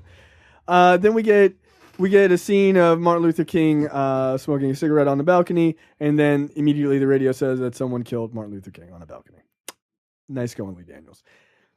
Then DC is on fire because of the riots from Martin Luther King being killed. You can hear, if you listen faintly, the fake broadcast of Petey Green playing in the background. Not really. I was about to say, where's Petey Green? He's probably eating watermelon with a giant Bowie knife. That goddamn video is hilarious. This movie is really not good, guys. So then Lewis and his girlfriend come over for dinner, I guess a couple weeks later, and they might be the blackest people on earth. The girlfriend's got a straight blowout. That afro is on point. And she takes off her jacket, and the young brother is just staring at her, like, huh. That's appropriate. Yeah. Well, it was funny. They're like, oh, what political party you guys in? It's like, oh, we're in the Black Panther Party, and the younger brother's like, I like the party. You like the party? But like, she's like belching at the table, like. She was kind of crass. I didn't appreciate that. She's very uncouth. Yeah, but look, she looks super fine. Like later on when she's got those big hoop earrings in the afro. even Cecil was like, I'm gonna I want to be honest as hell. I've watched this movie twice now. And neither time did I notice her belching. Yeah, I didn't either. I did. I noticed it. I was like, I know someone belched, and I was like, that's weird. And then he says it. I was like, okay. She did it right. I thought maybe I was just You were too busy staring at her. Yep. So yeah, there's this awkward moment. Who is she? What's that? I'm about to look her up. I don't know who she is. Are you gonna Google belching girl from The Butler? That's what she's credited as. Shut up. At this point, I really wouldn't even be surprised. So they get Gloria and Cecil get pretty pissed off at Lewis and his girlfriend because they like get super political, and Cecil kicks them out. He's like, "Get the fuck out of my house with your bullshit! Like, fuck off." Well, Cecil's like, yeah, the president's really trying to help us, and Lewis is like, oh, you think the president is trying to help? Nah, bro, he's white. White people don't help us. And then that's what kind of sets it off. And Cecil's like, oh, did I? And they started talking about Sidney Poitier, and Lewis was like, sucks. Right? That like he just ain't nothing but a rich Uncle Tom. He's like, nobody talk about Sidney Poitier, not in my house. You get the hell out of here.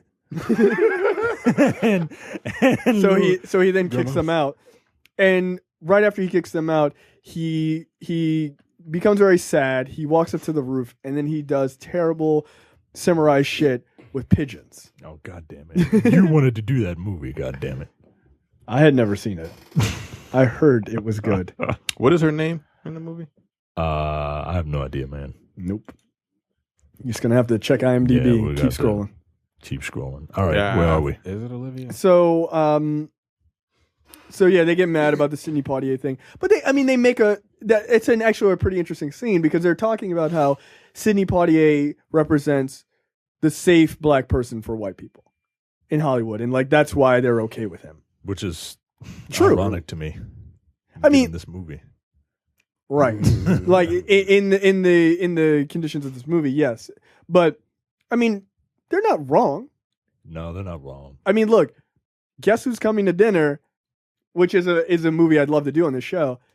Like while he faces bigotry in that movie, he doesn't face nearly as much bigotry because he's a doctor. Right. And they're like, I don't know about you being with this white guy. And they're like, how much money you got though? All right. I mean, that's why, my wife's racist side of her family was okay with my father-in-law.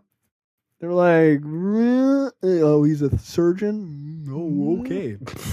Dot or feather? Yeah, exactly. Yaya DaCosta. Oh, Yaya. I know that name. She was from she got her claim to fame on America's Next Top Model. Oh, right. Yep. Oh. She was in Mother of George. Yeah. As the friend. Yeah. She played Whitney Houston. What? She played Whitney Houston in what? In Whitney. The TV that hair is hers too. Yes, it is. Nope. I feel like she's a little light skinned. She's a lot lighter than, but she kind of reminds me of the chick. What was that terrible Spike Lee movie we just did? All of them. Ooh, Chirac. I saw her in something else the other day. She is very, the woman very from Chirac. Dreams. Well, yes, her, but Yaya DaCosta is an incredibly good-looking woman. Mm-hmm. So where are we? I don't know. Looking at Yaya DaCosta. Sorry. So then David Oyelowo gets arrested for being a Black Panther. Oh, I was looking at that just a second ago. So he gets arrested for some shit, and shocking news. And his brother is there, and Butler, Cuba Gooding Jr. is there, and they bail him out. And then you come to find out that Lewis's younger brother is he's going to go to Vietnam. And he says what that means. So he's going to go fight for his country. Which, look, the army is no place for a black man. Lewis is like, what the fuck are you doing? Like, I ain't coming to your funeral. Like, damn, I don't want you dead, nigga. Yo, and look, the brother was so like fun loving, like that you knew he was going to die. Yeah, of course. Like that was his role, to die. Yeah. And it was made up for the movie. So it just I don't know. I didn't give a fuck about anybody in this movie. I'm gonna keep going back to that. I just didn't care. Yeah. This movie didn't make me care about anyone. So we've spoken about black men in the military before, right? Yeah, No. we did. Didn't we do it with a soldier story? I don't know that we got Story. We did it with I don't think we got into it with Soldier Story. Yeah, I don't think so. All right, what's well- your point? Dead presidents.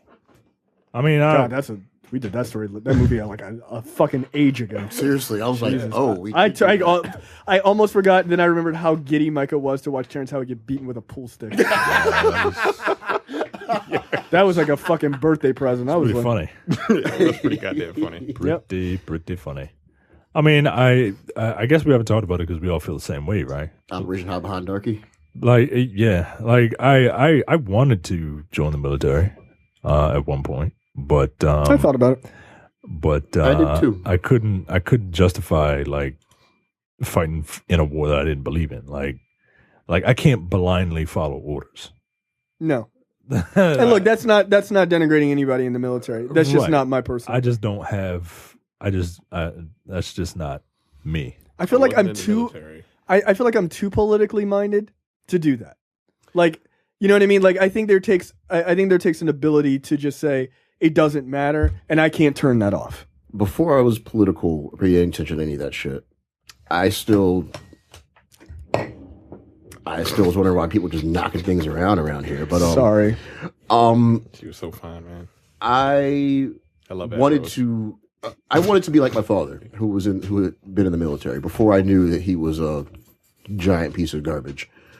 But I couldn't because of my asthma at the time, and I'm glad I couldn't because he's an ex-Marine, and you know what? I'm not going to take away anything from what Marines do, but I don't know a single sane ex-Marine. They mess you guys up. You guys come back. You're trained to kill. You guys come back kooky. Also, fuck him. He came back messed up in the head, but he didn't see combat. He just partied. That asshole was a desk clerk and pretended he was some sort of fucking war hero or some shit. Fuck him. I mean, the thing is, if you went into the military now, or if you went into the military at our age, we would have been fighting in major wars. Yep. Like major fucking wars. No. A couple people that I went to school with went to Iraq. Did they all make it back? Yeah. Oh, well, they're very lucky. They tried to get me to join the military. You were in the Right out of Coast high Guard, though. school, yeah. Yeah, well, they high had him. school? They had him. Damn. They had him like right after high school. They had him come to my house. Like, hey, what's up, man? Come to your house? Yeah. Yeah, he knocked. Yeah, I they was like, did. Nigga, what the fuck? They did that to me. God Like damn. somebody that I went to school with. He knocked on my door. I was like, hey, you want to join? I'm like, no, nigga, get out of my house. Oh no, I had like a military recruiter come to my house. No, they had one of my friends come to my house to try to get me to do that shit. I'm like, Damn, they were really first of trying all, to get you. That's bold. Second of all, no. Did they teach you how to take a stab wound? Yeah, they might have trained you. Get the hell out of my house. The most military thing I did after all this nonsense was I made it a point to try and hire military when I was a manager at GameStop because they would work like they were trained to work. I'm like, why wouldn't you want to hire ex-military and veterans? Because they might flip out on a customer. I probably would get their back on that. I mean, one, some of them customers deserve it. Yeah, no, I know, And but two, you don't need them to do it. And two, you know, they could probably keep the store really, really clean. Mm-hmm. I hired. Absolutely. I had you just hire a active bunch of duty Army Butler. Ranger in my store. He restored. How Cecil Gaines. He was apparently he was a Yeah. sniper. Just don't talk shit about Sidney Poitier. He didn't like talking about that shit though. Well, understandable. And I didn't try not to ask him about that shit. So okay, so then we have like Richard Nixon as president. Lewis is hardcore into the Black Panthers, and they're in a meeting with his super fun girlfriend, and they're like, "Yeah, we got to be ready to take 2 lives when they take one of ours. And he was like, no. He had a sanity moment. He was like, nah, bro, not built for this. And he asked his girlfriend, he's like, oh, you, like, yeah, you ready to kill somebody? I'm not. And she was like, I am. And he was like, deuces. And he slid right out of that. He's like, not today. I saw how dead presidents ended. You didn't make it. You popped out of that trash can. They got bucked up. Yeah, exactly. You ain't gonna get me. So then it's like it's close to the 1970s at this point. Oprah Winfrey's got on a black and white outfit. Well, the next scene is that when she says "I am," the next scene is like a bunch of Black Panthers died. Are we to assume that she got killed? I think so. Again, subtle. She couldn't just be phased out of the movie. There has to be a definitive end of her life, which is ridiculous. So then we get a scene of Gloria and Cecil dressed in similar outfits that Gloria made, and they're like getting excited. It's his birthday, getting ready to go down to the disco. Did she make it, or did she made it? Yeah, she bought it. No, because she told him, "I made this for you. I got to make alterations." So she made them an outfit or whatever, and then they get a knock at the door, and it's the army, and obviously Lewis's younger son has been killed in Vietnam, and he handles it by saying like, "Oh, you got the wrong house," and tell me that didn't look like Donald Faison standing at the door. I'll have to look back. Yeah, but nah, man, I couldn't imagine getting having a couple military dudes. No, because everybody knows what that means. Right. Yep. It's sad. I mean, it's just sad, like that people went through that and still go through it. Also, think about those dudes. Probably that was just their job. Yeah, that's absolutely their job. Like during Vietnam, that was all they did. Yeah, delivering horrendous news every fucking day to people. No thanks. Well, being in the military sure sounds great. So then we get another scene like of the funeral, and everything is terrible. The brother didn't go to the funeral. Yeah, Lewis didn't go. He kept his word. So don't ruin my life. Don't take away from people seeing my beautiful face in this casket or whatever the fuck he says. Then we see Richard Nixon is like, he's a mess, and he's talking to Cecil, and he's drunk or whatever. Richard Nixon was a piece of shit. He just got finished that fight with Black Dynamite. That's what it looks like. He got kicked into a fucking cupboard or whatever. What the hell is wrong with you people? And so the movie sort of, and I'm going to go quickly because I've stopped caring. And the movie kind of stops caring. It just sort of fast-paced through, like, Gerald Ford. Like, they didn't even cast Gerald Ford. Yeah, at that point, you knew that they didn't care because they were just showing actual TV clips. Yeah, they were just like, it's a Gerald Ford. Money, like, whatever. Whatever. We really got to get... They went through the gas crisis. Jimmy Carter. Didn't even cast Jimmy Carter either. They had fucking Gladys Knight and the Pips on Soul Train. Quickly, then they had someone else shot. I think it was Bobby Kennedy. No, this is way past Bobby Kennedy. Like they're already on Jimmy Carter. That's how much I care right now. Then you have Ronald Reagan. Fucking Hans Reagan. Man. You know what he looks like? Have you ever seen that Genesis video for Land of Confusion with the puppets? No. You've never seen? I have, but I haven't seen it in so long. Well, they have Ronald Reagan in that, and it's just like really it's bizarre.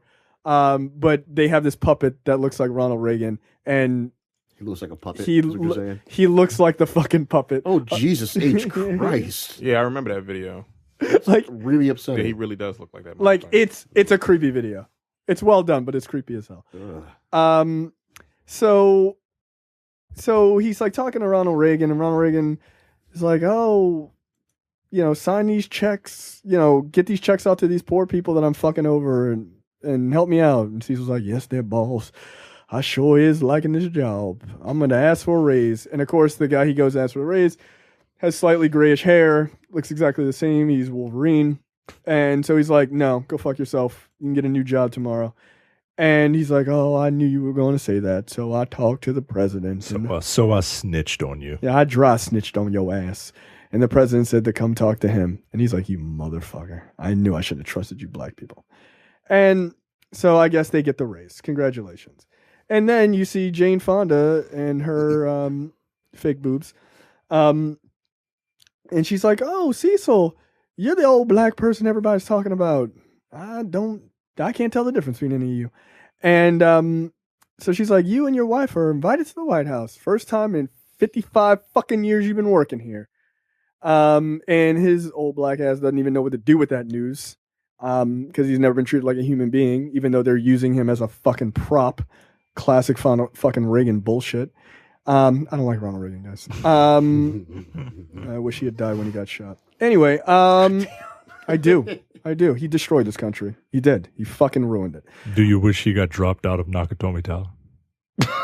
No, I wish that they had thrown him off of Nakatomi Tower and then into the blade of a helicopter like in Die Hard 5. God damn. Because that was somehow necessary in that movie. I was like, hey, why don't we throw it up a notch?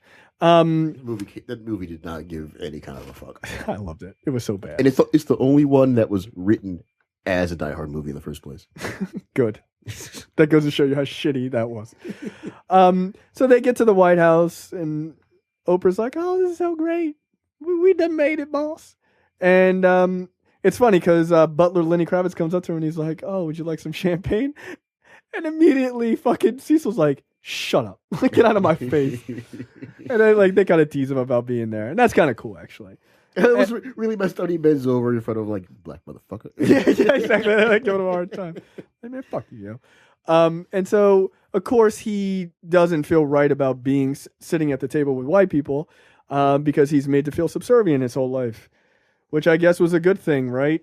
Somehow. Well, right? No, he knows. Fake Martin Luther King. I mean, he knows that he knows that he's a prop, and he has an inner monologue that kind of wrestles with that, and he's like, man, this is on the one hand, yeah, I'm sitting here and I'm being treated like a human being. On the other hand, I know that I'm only being used for optics. Right. Why do they have separate tables? Thank you. I didn't understand that. Wife? Yeah, I didn't understand that either. Why was that? What was the conscious effort behind Spread it? the black around? Yeah. Yeah. You know what? Ding, ding, ding. You did it. You divided by 0. You figured out the answer to an impossible question. As Michael would say. So from there, it's just hard cuts, and then you find out Cecil got his master's degree, so he's somebody's massa now. And then there's a scene of Ronald Reagan, of Cecil in the Oval Office butlering, and Ronald Reagan is being told that, hey guys, South Africa is kind of fucked up right now. You should do something. We should help. No, I'm not going to help. Go fuck yourself. Final answer. Fuck those darkies and their South African ways. Mr. Gorbachev, tear down this wall. That's pretty good. I know, guys. But by the way, yeah, I was gonna say that's definitely the only Reagan shit you know. Reagan shit I know, man. But Reaganomics. That's he didn't even say Reaganomics. That's not a thing. He didn't name it that. I call it Reaganomics. No, that was not a line in his life at all. Say no to drugs. That's more of his Nancy, wife. right? Yeah. Oh yeah. He was more where are my pants? Because he had Alzheimer's while he was still the president. Sorry. And Nancy was like, let's get a psychic in. That'll help things. Because she was fucking crazy too. So then we get a scene. I was going to play this clip where Gloria talks about how Cecil should call Lewis because Lewis lost his bid for Congress. I don't care. So I'm not going to play that scene. Yeah, we aren't made to care. I'm like, he was going for Congress, click, done. Yeah, it just didn't matter. So then Cecil quits his job. He decides, you know what? I'm done. Deuces. This is bullshit. And this is where his spike happens. His limited spike of giving a shit about anything besides warming a cup before you put milk in it. And so he decides to go protest South African apartheid with his son. And, of course, Lewis is wearing kente cloth because, why wouldn't you? And they all get arrested together. And look, this is the only thing that made me like even remotely like have any emotion about this movie, which was they get put in jail, and he says to Lewis says to Cecil, "Oh, we'll be out in a couple hours. Don't worry." And Cecil's like, "I'm not worried." And then his inner monologue is like, "I got arrested. I thought I saw it all." Like he was like, "I'm an activist now." Like, "Oh shit, son," at like 107 years old. But you know what? Okay, never too early to start, and or too late to start. And then cut to 2008, where they are all happy because Obama's got a real chance of being president. And you know it's a black-ass scene because they're playing Family Reunion. Right. As they have an Obama cookout. They have an Obama cookout with a ton of white people in front, which I thought was fine. I was like, oh, okay. Message. Yeah, I was like, okay, that's Producers. Yeah, they were like, these are our kids and they want to be in the movie. So guess what's That's happening? exactly what happened. Yeah, guess what's happening now? See, white people are like, no, man. Like, black people don't hang out with as many white people, yo. They just don't. Old black people? Right. Especially old black people? Get the fuck out of my face. No. Goddamn cookouts. Like, what do white people bring? Who made that potato salad? An appetite. Yeah, you know, you wouldn't want somebody who always wants to come over to someone else's house. You know, like that would be crazy. That's an inside joke, bro. We'll tell you that one afterwards. All right. Oh, that's funny. It's fucking true. So, old Cecil and old Gloria are in the house, and they just old. They just old. Old as shit. Two old ass black people. It's like, I'm sorry, she terrible makeup. The way she fucking died is hilarious. I was like, what the fuck is this? You just hear, yeah. I mean, boop. Right? Like it's like it's not played for laughs, but it's just kind of funny. Like, are you okay? Are you sleeping? No, she's not sleeping. Oh, I gotta get my Bible. You see her just reaching like, oh, like right, like what the fuck was it? Like, look, dude. She's like, oh, there it goes. Right. She reaches and then looks up and it's like, time to die now. You hear her head hit the wall and it just stays there. Come on, man.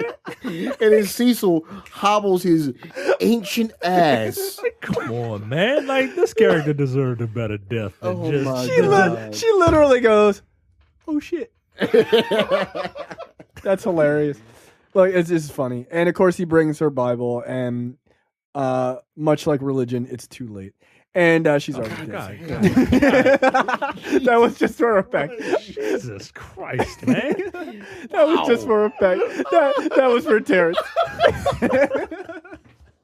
That was for Terrence. God damn. That was funny. I knew you would appreciate it. Oh. Shit was funny. And so Sorry. she's dead. And so she's dead. She's dead. I mean, that's how the movie played it. Yeah, it was like That's exactly how they fucking played like it. dan dan dan dan dan dan. And there was no dealing with the sadness of that. Just like, okay, done. Yeah. Right. The first time I saw this, I'm like, did she like have an epiphany or something? And then she come back, no, she's laid out on the goddamn table. I'm like, oh, so she's dead. She's dead. And Obama. What the fuck? And I then was like, what? And so then it cuts to All right. It cuts to Cecil watching the news, watching CNN, for God's sake. Never again. Yeah, that's a fucking fantasy for news coverage. And he calls Lewis down. He's like, Lewis, black president. And so Lewis comes down, and they watch Obama win the nomination. Lewis, can anybody hear me? I'm in the basement. And then they play the clip of Obama. And you know, look, Cecil cries, and it's an amazing moment. Look, I can't lie. I like that scene because that scene is real. Yeah. Old black people I fucking teared up watching that shit. Like in real life, it was a great fucking moment for black people. No fucking deny, absolutely not. That's old black people seeing that must have been. That's like us watching TV and like somebody walking on fucking Mars in 20 years. You know what I mean? Like, it is such a huge moment in history. That's why I think a lot of this movie resonated with the generation. Yeah, it makes total sense. Because like that moment resonated for us because we were there. We remember it clearly. Yeah. and they remember a lot of this other stuff happening. Right. It's more like a grandparents' generation. Like, they left through all of it. Well, it depends on how old your parents are. That's true. Like, my mother's 66 this year. Yeah, okay. Yeah, my mom's in her 50s. Yeah. My mother's 51. Yeah. She turned 51 in January. So it's like that, even though it's wrapped into this terrible story, that moment still resonates for us. Yeah. So they had a lot of moments in this movie that resonate for them, even though it's wrapped in some mediocre ass project. Yeah, no, you're 100% right. Look, I think if you're over 50, I think this movie hits you in a very different way than especially because the under 40. filmmaking isn't the best, but it is very easily digestible. Like this isn't Selma, for instance. Yeah, there's no like heavy thinking in this. No, and not at all the callbacks, and references, like those people remember that stuff. It's very, like you said, it's Black Forrest Gump. Like, it is. That's so accurate. This is like Forrest Gump is what all the white people went through, and this is what all the black people went through. Mm-hmm. Yeah, it's like a Black Forest is a thing. All right, now what's all right? Here's the question: what's better, this or Forrest Gump? Forrest Gump is a better movie. What's a better story? Forrest Gump is a better story. All right. I'd have to rewatch it with an open mind because I read the book and loved the book Forrest Gump, and I was like, I watched it and I'm like, he's not retarded because he's not retarded in the book. He's not retarded. He's just a white man in Forrest Gump the movie. No, you know why I say Forrest Gump? Because I like Tom Hanks more. Tom Hanks is the ambassador for white people. Everyone loves Tom Hanks. Well, it's a better story. He has type 2 diabetes. Get the fuck out of here. He's the crossover. It's a better story because you like Tom Hanks more. He's a better actor. Makes sense. He's a better actor. I like that movie more. He's a better actor to me. Like, he's a better everyman. He just is. He can probably catch a ball better too. Better movie.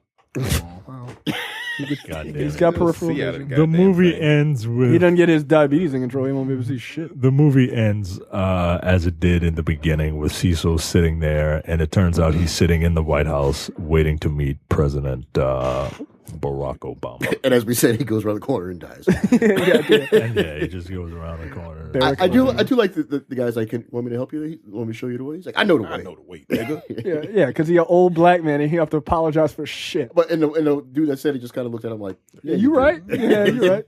And it says this film is dedicated to the brave men and women who fought for our freedom in the civil rights movement, which is ironic because the main character didn't do any of that. Nope. And actually sleepwalked the through the entire... character didn't do any of that. Yeah, he sleepwalked through the entire thing. Well, I guess he would argue that he didn't do it overtly, but didn't he do something? No, he really didn't. No, I'm sorry. He had a good kid. Yeah, he gave birth to a kid, or he didn't physically give birth, but he was a part of the DNA of a child who did a lot of things. So good for him. All right, that's it. Thank God. For this movie, this was not good. This is official. This was a 2.5. This is a solid 1.8. Wow, you're putting it 0.8 above Good Lord. Perfect Guy. This is a 1.7. You're correct. Wow. Sorry.